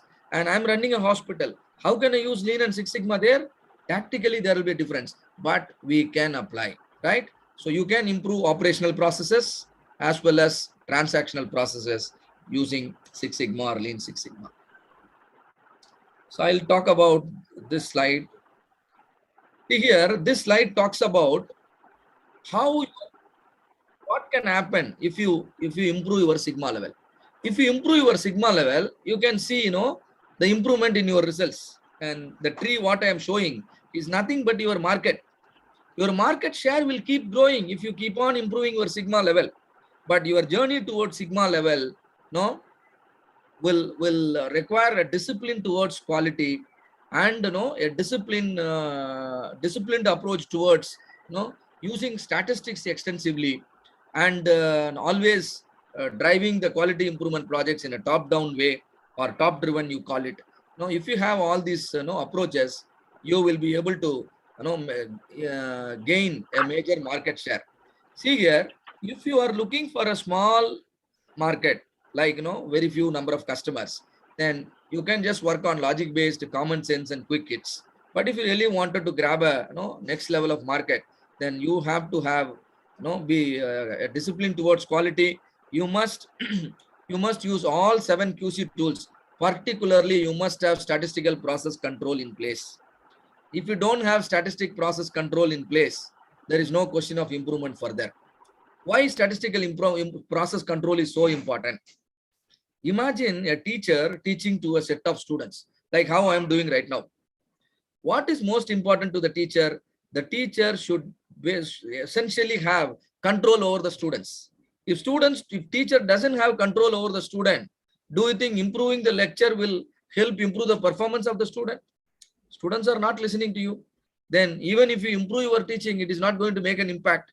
Same way, if you are not able to have control over your process, trying to improve the process is meaningless. Don't do that. First of all, try to gain statistical control in your process, which you are responsible in your organization. For that, the solution is statistical process control. That is the beginning point of continuous improvement. Otherwise, you will not be able to improve any process. You can keep on talking about improvement, but improvement will never happen. You will see improvement and again the result will fall down. Again, you will improve, again the result will fall down. Do you think that is an improvement? Definitely that's not an improvement. So the solution to the problem is statistical process control and start using all the QC tool. And if you do all these things, you will go to the next level where there will be a lot of people preferring to buy your product and services. And at the same time, you will also understand, since a lot of people are coming towards you, it is very important you make your products defect free. Now you will also realize you need to be systematic. You need to give a lot of importance to the quality problem. That means your Sigma levels should be in the order of 4 to 5 or even 6, and which is possible only if it is if it is top driven, if you are technologically fit, if you use the statistics extensively, because without data you really cannot understand what your customer wants and what you are actually delivering to them. the quality gap cannot be understood properly without usage of statistics. And then it's not the end. You can still go further and become a brand leader by developing products with Six Sigma quality, right? And that's the time you realize you must develop new products because you are already strong. You are able to satisfy a huge bank of customer. Now your focus is on developing new products. Use DMADV, which is now called Design for Six Sigma. And obviously there has to be extensive usage of statistics, including design of experiments. And then only you can develop new products, fulfilling your customer's requirement. And this is how you can approach Six Sigma. And in my opinion, try to implement 5S initially. That will try to gain working control in your organization. Once you are able to implement 5S, try to implement statistical process control. Deploy control chart wherever possible, wherever your indicators are leading in the market and wherever your indicators are lagging in the market. Try to monitor both because we want to improve both, isn't it? So statistical process control. And then the next level, you implement lean, because lean is easy to implement. It is a philosophy which says, well, if what you are doing, if your customer doesn't want, try to eliminate it, right? That is called lean. And then once everything goes well, switch to Six Sigma. And that's how you can improve your Sigma level. It doesn't mean that you cannot immediately adopt Six Sigma. I'm not saying that. You can do that, but you have to equip your people before. Whether you measure it or not, all of you have a Sigma level. Only thing is you don't know how to measure the Sigma level. You may be measuring your efficiency in some other way. You may be calling it, some productivity. You may be calling it efficiency. You may be calling it PPM, or you may be calling it DPMO. It's all one and same, right? Finally, all of us, converge on the same result only. So that means every company, every process will have a Sigma level. If you realize how to measure and then how to improve, then your journey towards Six Sigma starts. So increase in Sigma level requires exponential defect reduction. Reduce the defects, automatically Sigma level will improve. All right. Another simple question to all of you. Can you try to figure out the all 7 quality control tools? Are you familiar? Any tool you are using already, whether you use it or not, if you know it, try to list it down. Yes, all of you can try to answer this question. Question is for you. Yes, sir. Yes, please. Front QC tools for check sheet. Yeah, very good. Check sheet, beautiful. Cause and effect diagram. Cause and effect diagram, fantastic. Third one. Histograms. Yeah, histogram. Histogram. Beautiful. Pareto. All of you please try to participate. Control chart and scatter diagram. Yes, control chart. Yes, scatter diagram. Sir, What are the remaining two? Check sheet, control chart, histo diagram, scatter diagram, phase one diagram, Pareto chart. Yeah, Pareto. Stratification also. 7th one, stratification. Flow chart. Flow chart, beautiful. Very good. Flow chart. Okay. Right. So these are the 7 QC tool. Now let us talk about one of the QC tool. Right. And somebody tell me, what is the use of histogram? Why should you plot histogram? If you don't plot, what is the consequence? So what is this histogram is telling us? If you plot a histogram, see, all of you can plot histogram if your data is continuous data. So we'll be teaching you what is continuous data, discrete data slightly later on, right? For example, height, weight, wherever you see decimals, those are all continuous data. When I have thousands of data, what will I do with the data? All that I want to know is, how good is my process, isn't it? So I always look at 2 parameters. One is mean, another one is standard deviation. Why is it mean and why is it standard deviation? You will be able to understand properly on the mean and standard deviation only when you understand how your data is distributed. So how is your data distributed? How do you understand?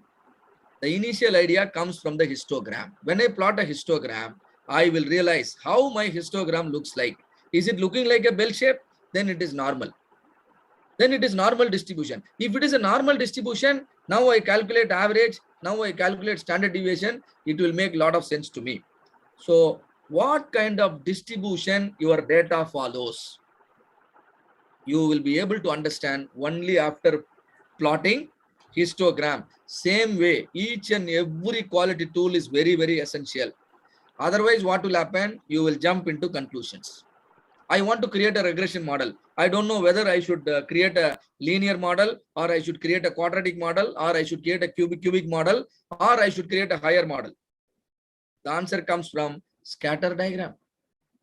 These are very, very basic tools, but that gives you the direction towards your end result, right? Each and every tool is very, very important, and it finds application in every organization.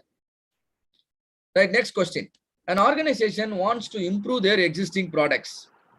Which Six Sigma methodology would you recommend to them? Sir, what methodology they should use? Whether they should use DMAC or they should use DMAT-V? DMAC. DMAC. Because DMAC is helpful to improve the current quality. Processes. Right? Yes, current processes. But for new processes, new products, DMAT-V. So what is the other name for DMAT-V? Product development. Analysis. What New is product development. New product development. define, measure, analyze, design, verification. Those are the phases. Validate. You can use it for developing Yes, new product, and that is given a special name, which is called Design for Six Sigma, shortly Six called Sigma. as DFSS. Right. So Six Sigma. So moving ahead, what is Six Sigma? Six Sigma is a metric that tells you how good your process. The same thing tells you how bad is your process. If I maintain a Six Sigma level of capability in my process, then the defects are limited to only 3.4 dpmo. It is a metric that tells you, where do you stand, right? And higher the Sigma level, higher will be the capability. Six Sigma is a methodology I talked about already, DMAC and DMAT-V. And Six Sigma is a way of management. In define phase, you will be asking certain question. In measure phase, you will be asking certain question. How did you collect the data? And who collected the data? Because the way you collect the data tells whether your data is free from error or not. So companies practicing Six Sigma is a way of management. Always critical questions are raised, and they will see to that everybody is trained adequately. In a company who knows about Six Sigma, who practice Six Sigma, they will see to that everyone is trained to gain and to get at least some belt level, because everyone's role is important. Unless and until each one of you understand quality is important, quality will never happen. Quality is always driven by everyone in the organization. So Six Sigma is also a way of management, and not only that, Six Sigma is also a philosophy. That means it can be applied everywhere. I can use Six Sigma in my personal life also. Wherever there is a process, Six Sigma can be applied, right? So Six Sigma is a metric. It gives you a result like 3.4 dpmo. You produce 1 million products. How many defects are possible? Only 3.4 defects are possible. That means your Sigma level is Six Sigma. Six Sigma. Yes. Two methodologies, and you can use it as a way of management. See to that everyone is trained. Don't measure people's ability based on the age, based on the experience, based on the degree. It is based on their ability to contribute to the organization's growth. If you are a green belt, then you will be able to help your organization improve the results. If you are a black belt, you are definitely able to improve the results. So belt level indicates your capability and commitment towards improving business result. You can apply the Six Sigma everywhere if you understand all these philosophies, right? So Six Sigma gives a methodology, a 5-phase methodology. Whenever you are in a problem solving mode, project mode, and you have 5 phases, define the problem. What is defined? If you make the problem measurable, you have defined the problem. If you can't make the problem measurable, you have not understood the problem. Lot of poor quality you are not able to measure. Why? Because you don't understand the problem. So understanding the problem means finding a way to measure the problem. This is called define. And how to define? What kind of tools and techniques you must learn? That is nothing but the Six Sigma training will speak about. Probably I will talk to you about all those things in the tomorrow also, the kind of tools you can use so that you can always define the problem the right way. And then what is measure? How to measure the problem correctly? Because always when you measure, there are two types of problem, two types of error can happen. One is measurement error, another one is sampling error. So how can you get rid of both forms of error? And then only you understand the real intensity of the problem. If you measure the problem with the error, tell me, will you be able to understand the real intensity of the problem? Definitely no. If you go to a hospital and if the doctor is checking, doing a testing, doing some diagnosis, are you okay if the doctor diagnoses your health in a wrong way by committing a lot of error? Obviously no. Same way, when the problem is really critical, you should also measure the problem without committing error. And then once you measure the problem without committing error, you understand the intensity of the problem, and now you are fit to proceed to the next stage. Analyze the problem. Why the problem, which particular process is failing? A process is failing, and that is why problem happens. So what is that process? You identify the process. This is the first step towards root cause identification. If you can't even identify the process, how will you identify the factor? So identify the process which is really causing the failure, and then identify the factor, then validate the factor. This is called analysis. And then once you identify the factor and also understand the relationship of the factor with your y variable, because the factor is x variable, your problem is y variable, how your x and y are connected. A mathematical equation is required. This is called correlation and regression. Do that, and then solution will automatically evolve. And now what is improve? If you have defined the problem, measured the problem, and analyzed the problem for the root cause, solution will automatically evolve. Solution is nothing but fixing the root cause. What is root cause? The critical factor. What is critical factor? X variable. Give a suitable value to the x variable, your y variable is fixed. Only by fixing the x, you can fix the y. That is what is called the Six Sigma way of problem solving. Right? If you directly work on the y, that is trial and error. If you work on the x to fix your y, that is called the Six Sigma way of problem solving. Now your problem is solved and you understood two factors are critical. X3 and X4 are critical. Now what should you do? Make sure X3 and X4 doesn't trouble your y again. This is called control, because you have identified the culprit, and now don't allow the culprit to enter your zone. Start monitoring the X3 and X4 over a control chart. As long as your X variable stays within the limit, your Y variable will be favorable to you. This is called control. Can you understand the level of maturity you are going through?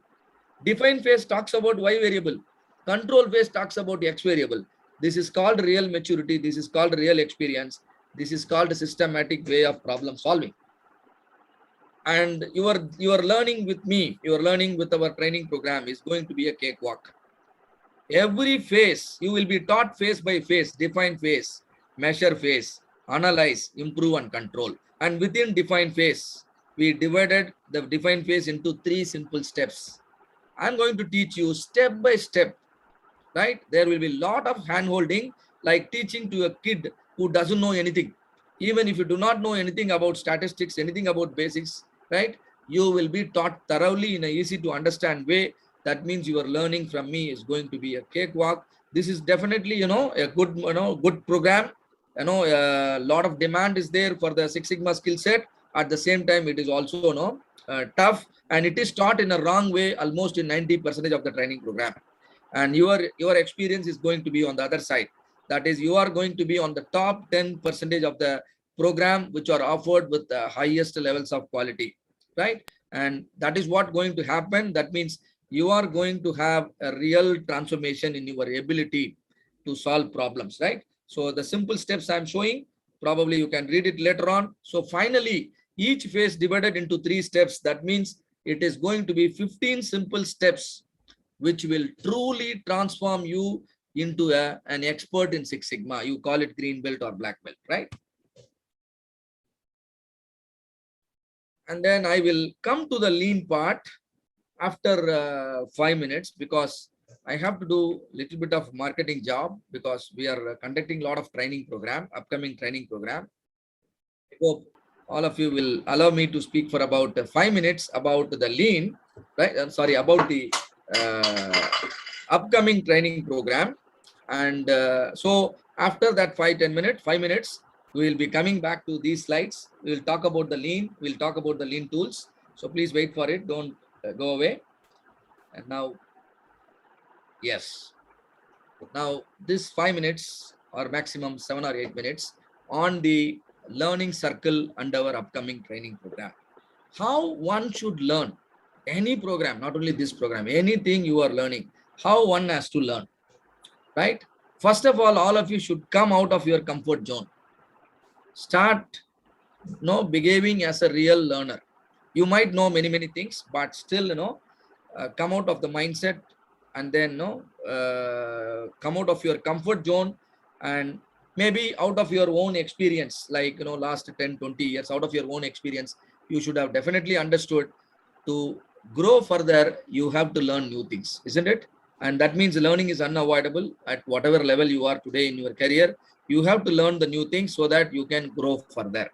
But what is most important, even after learning and growing, you must definitely practice your learning. Otherwise, what will happen? Your learning is of no use. So please continue practicing after completing your training program, because what will happen when you start practicing, there will be, you will see that you are making a lot of mistake, and most of your learning will happen here. That means we are going to train you, we are going to certify you, we are going to handhold you in your implementation also. And we will correct your mistake, because you are reflecting to us, because you are consulting us. So we are going to correct your mistake. That means you will learn again, you will grow again, you will continue practicing. Now you will start making less mistakes. There is no one in this world who is 100% perfect. So it is okay making fewer mistakes. That means you have become very competent. If you gain the competency, you will again gain the confidence. That means if you learn from us, we are going to definitely put you back in the same comfort zone. Your green belt training is just 4 days of learning with us. If you could learn 6 days with us, you can transform yourself into a black belt. So our upcoming green belt training program is scheduled on 14th of August. That means coming Saturday, we have a batch commencing. There are a few seats available because our batch sizes are limited, and already a batch is ready and they have been inducted. And now we have around another 5 or 6 seats available. And those of you who are seriously interested, you can consider enrolling with us, and all of you will be issued a certificate from Government of India. MSME Technology Development Center in Chennai, an autonomous body under Ministry of Micro, Small and Medium Enterprises, Government of India, will be issuing the certificate. You can see the government logo, your photo, and your stating your training details and your ability to demonstrate the proficiency towards this certification. That will be declared. Certificate comes with the QR code, and then it is globally valid. And then this is a similar thing, which is for a black belt certification, which is commencing from 11th of September. You can go through the dates, or you can also get the details from my team. And there are course fees associated. The white belt certification will happen right tomorrow, because tomorrow by this time, probably all of you could have become a white belt, and that certification will come from Vision Excellence. The green belt and black belt will come from MSME Technology Development Center. The fees for the white belt is 2,360, and green belt is 17,700. Black belt is 29,500. However, if you apply the coupon code, which is issued, which is put in the chat box, and there are certain discounts possible, which is valid only for a limited time. All of you can go for it. And the white belt will, if you apply the code, it will become just 236 for you, right? And this is the best time you can upgrade your learning and identify the white belt within you. And similarly, the green belt will be 11,800, and then black belt will be costing 17,700. And if you quickly understand, yes, Six Sigma, you must learn and Six Sigma can really impact your career positively, and you can prefer to go to the green belt or black belt directly. And going to the green belt, no prerequisite, but going to the black belt, there is a prerequisite. You should be comfortable with the statistics. Suppose if you hold a good degree, where you have studied the statistics and the QC tools, then go for the black belt directly. If you are completely new to statistics, I strongly recommend you choose only a green belt. Don't go for the black belt directly. There are many people who are making this mistake and then finally receive a certificate which is just a paper, right? You have to live up to the certification. You should be able to convince anyone in any discussion, be it an interview or a business meeting, or be it you are going for a company for consulting. You should be able to convince them. So green belt, no prerequisite. You can be anyone, but if you are willing to learn from us, register for the green belt. And if you directly go to the green belt, that includes your white belt also, right? And it is up to you, to directly go to the green belt or go for the white belt, and then later you can go to the black belt. And for foreign delegates, the white belt fees remains the same. The green belt will be 17,000 Indian rupees and black belt is 25,000 Indian rupees. And the details will be shared with you, how to pay and other things. The payment link will be available in the chat box. I hope my team has already put the payment link in the chat. And there are a lot of testimonials. I would like to differentiate our testimonials from the general marketing testimonials. These are true testimonials. We will see to that you will write one such testimonial for us, right? If you have time, you can go through that leisurely. I'm not going to read it out. There are hundreds of testimonials. The people who are at the age of retirement have sit in my class, and then they have benefited out of it. And similarly, the leaders in the organization, like managing director, CEO, they have attended the class, and even freshers, they have attended the class and they have benefited. That means it is suitable to each one of you, right? So one video testimonial I would like to play for you. I have attended in my 24 years of career. I have attended so many courses. It's one of the best courses I have attended, and I would say the way of teaching very professional. Okay, I think I will share this video with you. He is Mr. Whitebelt from EMAC company. And we have been doing this program in different platform and classroom, online, as well as we work closely with the corporates for in-house training program, as well as we work with certain engineering colleges across Tamil Nadu.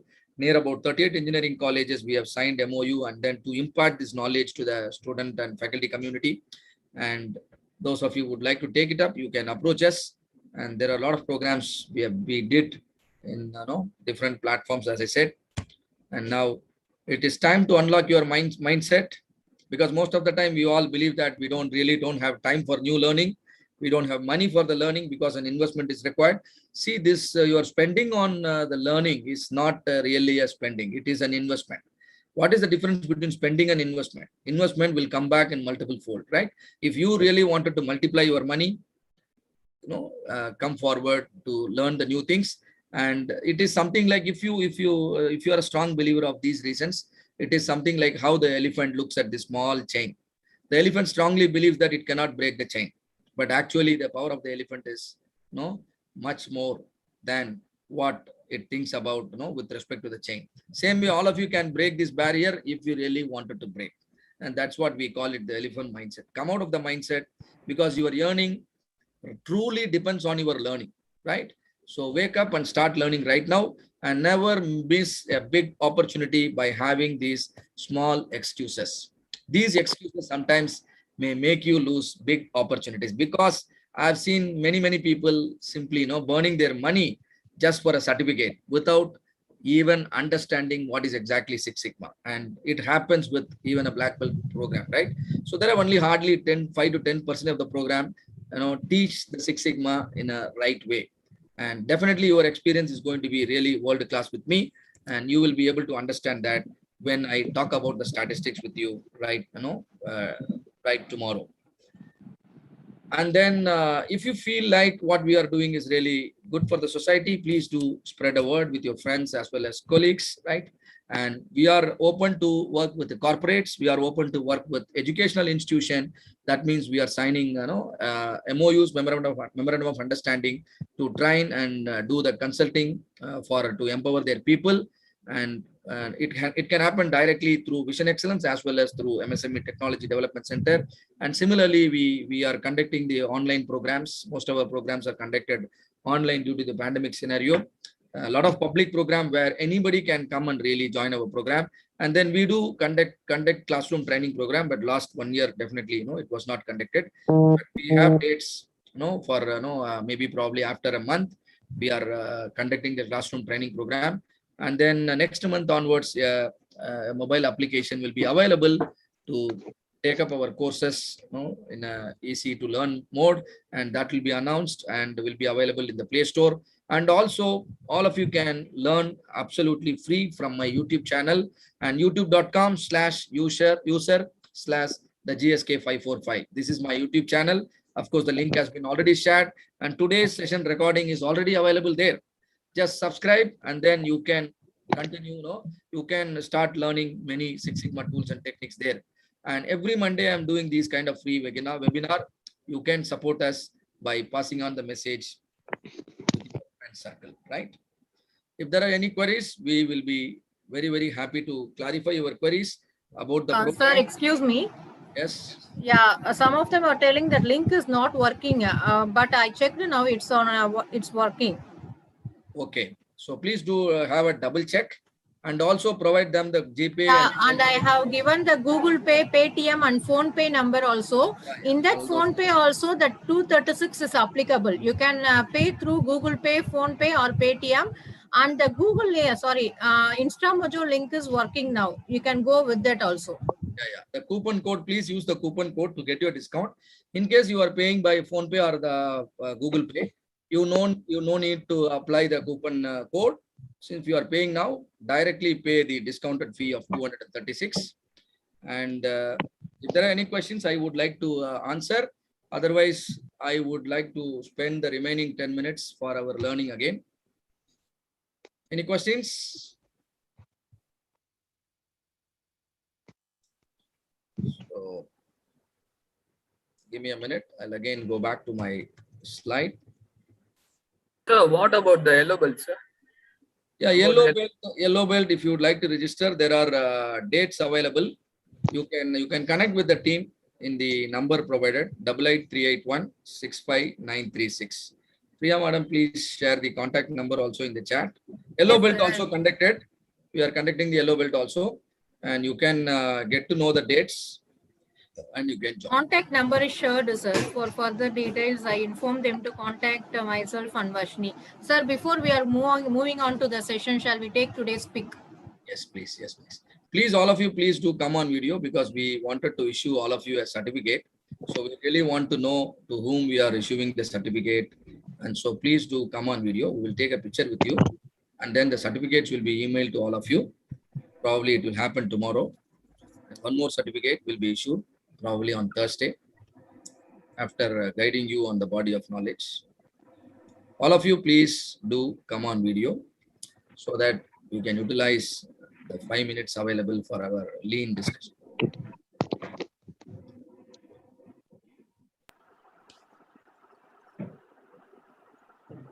Priya madam, go ahead. Yes, sir. I am taking. Yeah. Thank you all. Yes, done, sir. Thank you all. Being on the video. So again, and you can continue to remain on video. Nothing wrong, right? It will make the session very productive. All right. So shall we talk about the lean? So Six Sigma is clear, but still we have not talked about the statistical part. Don't worry, that will happen tomorrow. All of you will gain the absolute clarity, right, on what is Six Sigma, the statistical meaning, and other things. And now we are going to talk about the lean. So what is lean? Already there was a question asked to me. How can I apply in the financial industry? Like I said, bank. How was the process conducted 10 years before, and how is the same process conducted today? Whatever we did 10 years before, All of them have become waste today. Maybe because of the technological advancement. Same way, any work what you are doing, if that is not finding value in the eyes of your customer, that is considered a waste. That is considered a non-value adding. Japanese, they call it muda, M-U-D-A, because muda means waste. If the customers are not willing to appreciate, that is definitely a waste, isn't it? So I can give you 100 example. For example, let's say you are producing, defective item, and can you charge the customer for the defective item produced also? You have ordered 100 items. While producing 100 items, 10 items become defective. Can you raise the invoice for the defective 10 item also? Do you think the customer will tolerate that? None of the customer will tolerate, isn't it? So anything in the eyes of the customer, if it is not productive, all of them are considered waste. Inventory is a waste. Unnecessary transportation is a waste. And see here, today all of us had a healthy discussion for about 2 hours. There are people from different countries and people from different cities within India. Is that any of us moved from our place just to attend the training program? No. Can you understand? We have eliminated one form of waste which generally happens in any training program, which is transportation. None of us moved from our place, but still all of us are able to learn in a better way. And on top of it, we are going to provide you the complete recording. All that you need to do is just to subscribe the channel. Now recording is available. Whatever you attended today, that is going to pay you throughout the life. You can listen to the same lecture any number of time. If you are finding difficulties anywhere, then now the recording is available. Same way tomorrow's session. That means we have become more productive. At the same time, we have eliminated a waste. This thinking is called lean thinking. So what is lean? Identification and elimination of wasteful activities. But what is waste? You have to think from the customer point of view. From your point of view, whatever you are doing is really good, but customer doesn't feel it that way. And then you must classify it as waste, and that is called lean thinking philosophy. You still have problem in understanding. Imagine you driving a car in a traffic environment. Tell me, will you be able to drive properly? Your driving comfort is completely lost because you are driving in a traffic environment. And think about the car's performance. Will you get the declared mileage when you drive here? Definitely no. You can't even get half of the mileage. So what is lean? Lean is simplifying your work. Think of driving the car in a highway, and now your driving comfort multiplies. You will start enjoying your work. Not only that, your results will improve phenomenally. Like your car, which was struggling to give the declared mileage, can give a mileage better than the declared value. You can easily make your employee much more productive than what they are capable of. All that you need to do is simplify their job. Why are you complicating the job? If you store the material, in a difficult to access way, that will pull down the productivity, isn't it? So make things easier, and for that you should be able to identify the wasteful activities which you are doing, and you should be able to call a spade as a spade. You should be able to call correct as correct, even if everyone is doing it in a even if no one is doing, you have to insist what is correct. Even if everyone is doing, if it is wrong, you have to call it wrong. If you are not doing that, then you have a long way to go in terms of the lean philosophy. So calling a spade as a spade is actually called lean. From the customer point of view, you can make the right choice. And there are a lot of tools which lean is also prescribing. Six Sigma prescribes a lot of statistical tools, a lot of project management tools, a lot of quality management tools. And lean gives a lot of a set of toolkit which will focus on reducing the cycle time, which will focus on simplifying your job. Simplify the job for your employees, at the same time reduce the cycle time. What will happen? People will start producing results effortlessly, and that will happen quickly, because that will help you meet your delivery timelines promptly. So what are those tools? 7 waste. Transportation, I already told you, 1 waste. Another waste is inventory, motion waste, waiting waste, overproduction, over processing, defects. These are the 7 waste pointed out by a quality guru called Taichi Ono. If you understand what are these 7 wastes, then you will be able to find all the wasteful activities that are going on in your company, which are making your factory unproductive, right? Not only factory, any workplace. And 5S, sort, set in order, shine, standardize, sustain. What is sort? Removing unnecessary materials. Not only removing unnecessary material, removing unnecessary activities. Set in order. What is set in order? Giving an address. Giving an address, a permanent address to each and every item. All of you are having a permanent address, permanent email address, permanent WhatsApp number. Then only we can reach you. Similarly, if you don't provide an address to each and every item in your company, how come your employees find them? That is called set in order, right? Implementation of every S will transform your company towards world class. And Kaizen is a philosophy of continuous improvement, right? And make small improvement and involve everybody in the improvement. If there are 1,000 people working in your company, why the problem comes? Problem comes because of all 1,000. Then solution should also come because of all 1,000. That is called Kaizen. Small contribution by each and every employee, no, is called Kaizen. And SMED, single minute exchange of dice. Imagine a formula race competition where all the 4 tires in a formula car are changed within a fraction of time. Can you make your machines ready for production within a fraction of time? That is called SMED. Kanban, a kind of pull system. A trigger is required, then only you will produce parts. If a customer places a demand, then you produce. No demand, no production. This reduces your inventory. This is healthier. Imagine a coffee vending machine. You put a 10 rupee coin, a coffee is served. When will you get the next coffee? When you put the second coin, isn't it? Otherwise, they don't give you the second coffee. This is called Kanban. This is called pull system. And how can you make your workplace work in a pull system way? And you can have some triggers, right? Like it can be a light or it can be a card. Some trigger is required. That is called Kanban. VSM, stream mapping. How is our process currently going on? Can you visualize in a piece of paper? Why is it required? Then only you will understand how your people are converting your raw material into finished good. Isn't it? You have to, it's nothing but an advanced version of a process flow chart. We call it value stream mapping. It not only monitors the process or visualize the process, it visualize how the material is flowing. It visualize how the information is flowing. Process, information, material. If you monitor the flow of all the 3, that is called value stream mapping. TPM, total productive maintenance. Using maintenance as a tool towards quality. Using maintenance as a tool towards customer satisfaction. There are 8 pillars, isn't it? So how can you proactively make your machines or resources always available?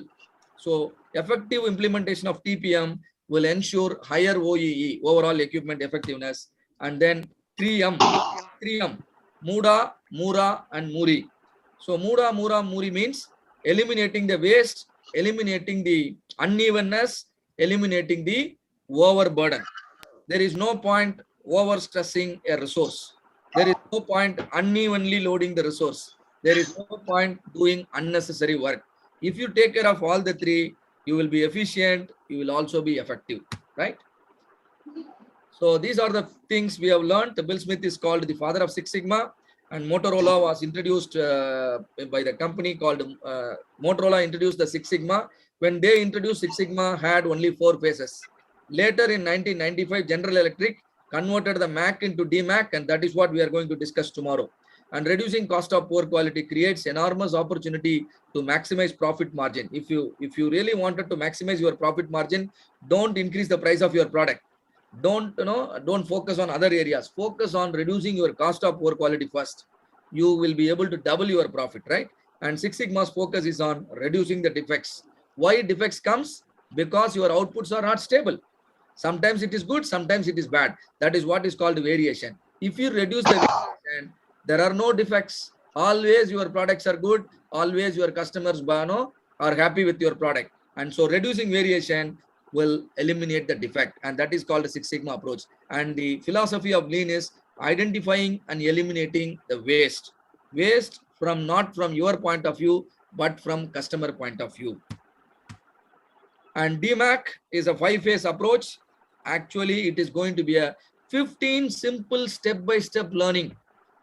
Tomorrow itself, you will get a flavor of it. If you are part of the class tomorrow itself, you will come to know all the 15 steps, the deliverables, and the appropriate tools and techniques. And then, DMAC, you can consider using the DMAC whenever you think the problem you are trying to solve is recurring. Process is repeatable, and so results also repeatable. If there are problems in the results, problems were also repeating. And that's the time you can consider using approaches like Six Sigma, and consider using Six Sigma if your problem is not only recurring, it is a Y variable problem. That means a detailed analysis is required. Jumping into the solution may not be a good option, right? And please consider these situations more suitable for Six Sigma approach, which is the DMAC approach. And white belt means basic understanding about Six Sigma, the fundamentals behind quality, Six Sigma, lean, and the exposure to the tools and techniques. That is called white belt, and that will happen beautifully tomorrow, right? And yellow belt at the next level, but it doesn't mean you know everything. It's an intermediate level. In my opinion, you can directly jump to green belt, because all the yellow belt modules will also be taught in addition to the green belt modules. All of you can directly prefer joining the green belt without any hesitation. But if you learned statistics already, if you are a BSc statistics or MSc statistics, or you are an engineer, you studied mathematics and statistics, then go for the black belt. Otherwise, you must take up the green belt first, and then only you should go for the black belt. And black belt, you will be able to handle complex and lead cross-functional project. And master black belt, you will be an internal consultant. You will train others in your organization. You will start talking like me, and then it is a master black belt who will develop metrics and mentor the other black belts and the green belts, right? And champions are the one who will allocate the resources, and sponsor is the one who will approve and provide resources to the project team. So that's it from me. Thank you very much for attending today's program. If there are any questions, I will be happy to answer, and otherwise, thank you all once again. Any questions? Anything you want me to answer?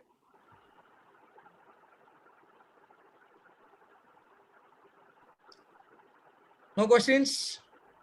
Thank you so much once again for joining today's session. I'll be happy to see all of you. Videos on YouTube channel, right? Yes. The session recordings are there in the YouTube channel. Okay, thank you.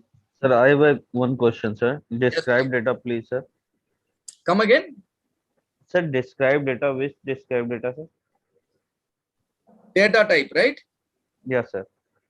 Okay, data type, there are two types of data. One is qualitative data, another one is quantitative data. You know what is quantitative data? You can describe the information using numbers. Sometimes you can't describe the information using numbers. For example, the color of shirt I am wearing, you can't express using number. You will say it is white color, you will say it is brown color. Sir. And that is qualitative data. And then on the other hand, quantitative data, again you have two types. One is continuous data, another one is discrete data. What is continuous data? All measurable data are continuous data. For example, you want to know my height. How will you know my height? You will measure it. You want to know the weight. You will measure it. You want to know the dimension of your product. You want to know the strength of your product. A steel rod you are producing. All of them are measurable. These are all continuous. Now I want to know how many are attending the meeting, or how many students are there in the classroom. Now, what will be the answer? I can say now there are measurable data. There are about 50 people. It is not measurable, but it is countable. Countable, yes. Sir. Countable data are discrete data. Countable data are discrete data. So we will take you much deeper in terms of data. That will happen in the measure phase. And this is very, very important, because what kind of tool I need to use, what kind of statistical tool I need to use, it depends on what kind of data you are working. So understanding on the data type is very, very important. Will teach you, will make you adequate in terms of the knowledge, will also make you capable in terms of implementing your knowledge. Whatever you are learning, you will implement. That is called capability. And what do you know? That is called adequacy. So any training program you take up, please see to that you get adequate knowledge, and you also ensure the training makes you capable of implementing your learning. And both will happen beautifully if you prefer to enroll in our programs. All right. Thank you, sir. Yes. Hello, Thank you sir. all. Yeah. Yes. Any more questions? Yes. Please. Yes, sir. This is Mizan. Yes. I Yes. have one question. That is, what is SMED? What is SMED? Can you Single please explain the SMED? minute Yeah. exchange of dice. SMED stands for single minute exchange of dice. It is nothing but, see here, suppose when my machine is operating with, let us say, a particular die. Now customer orders some other product. Can I say I don't accept your order because my machine is already loaded with another die? I can't accept your order for next 10 days. I should not work in that fashion. Am I right? Yes or no? Yeah. So Yes. how can I quickly make the changeover? How can I quickly make the changeover? Now I am producing product 1, but customer is asking product 2. How can I change the settings in a shorter time?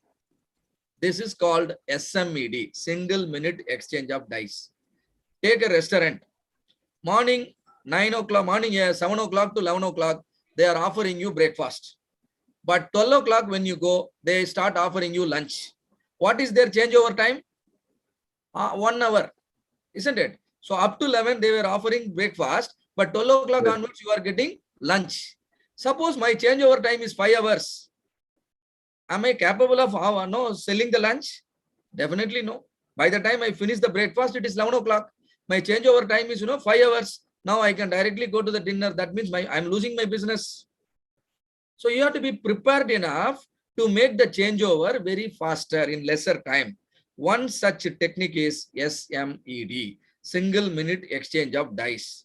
You will classify your activities into external and internal, and then you will reduce the changeover time. Right? We will teach you, in the as part of the lean tool. Clear? Yeah. Thank you, sir. Yeah. All right. If there are no other questions, thank you very much for preferring to learn from us. Hope the session was really helpful to all of you. And we tried our best to make it as productive as possible. And as promised, the certificates will be emailed to you very soon. So wish you all the very best for your success in everything you are doing. Thank you so much. Thank you, sir. Thank you, sir. Thank you, sir. Thank you, sir. Thanks a lot, sir.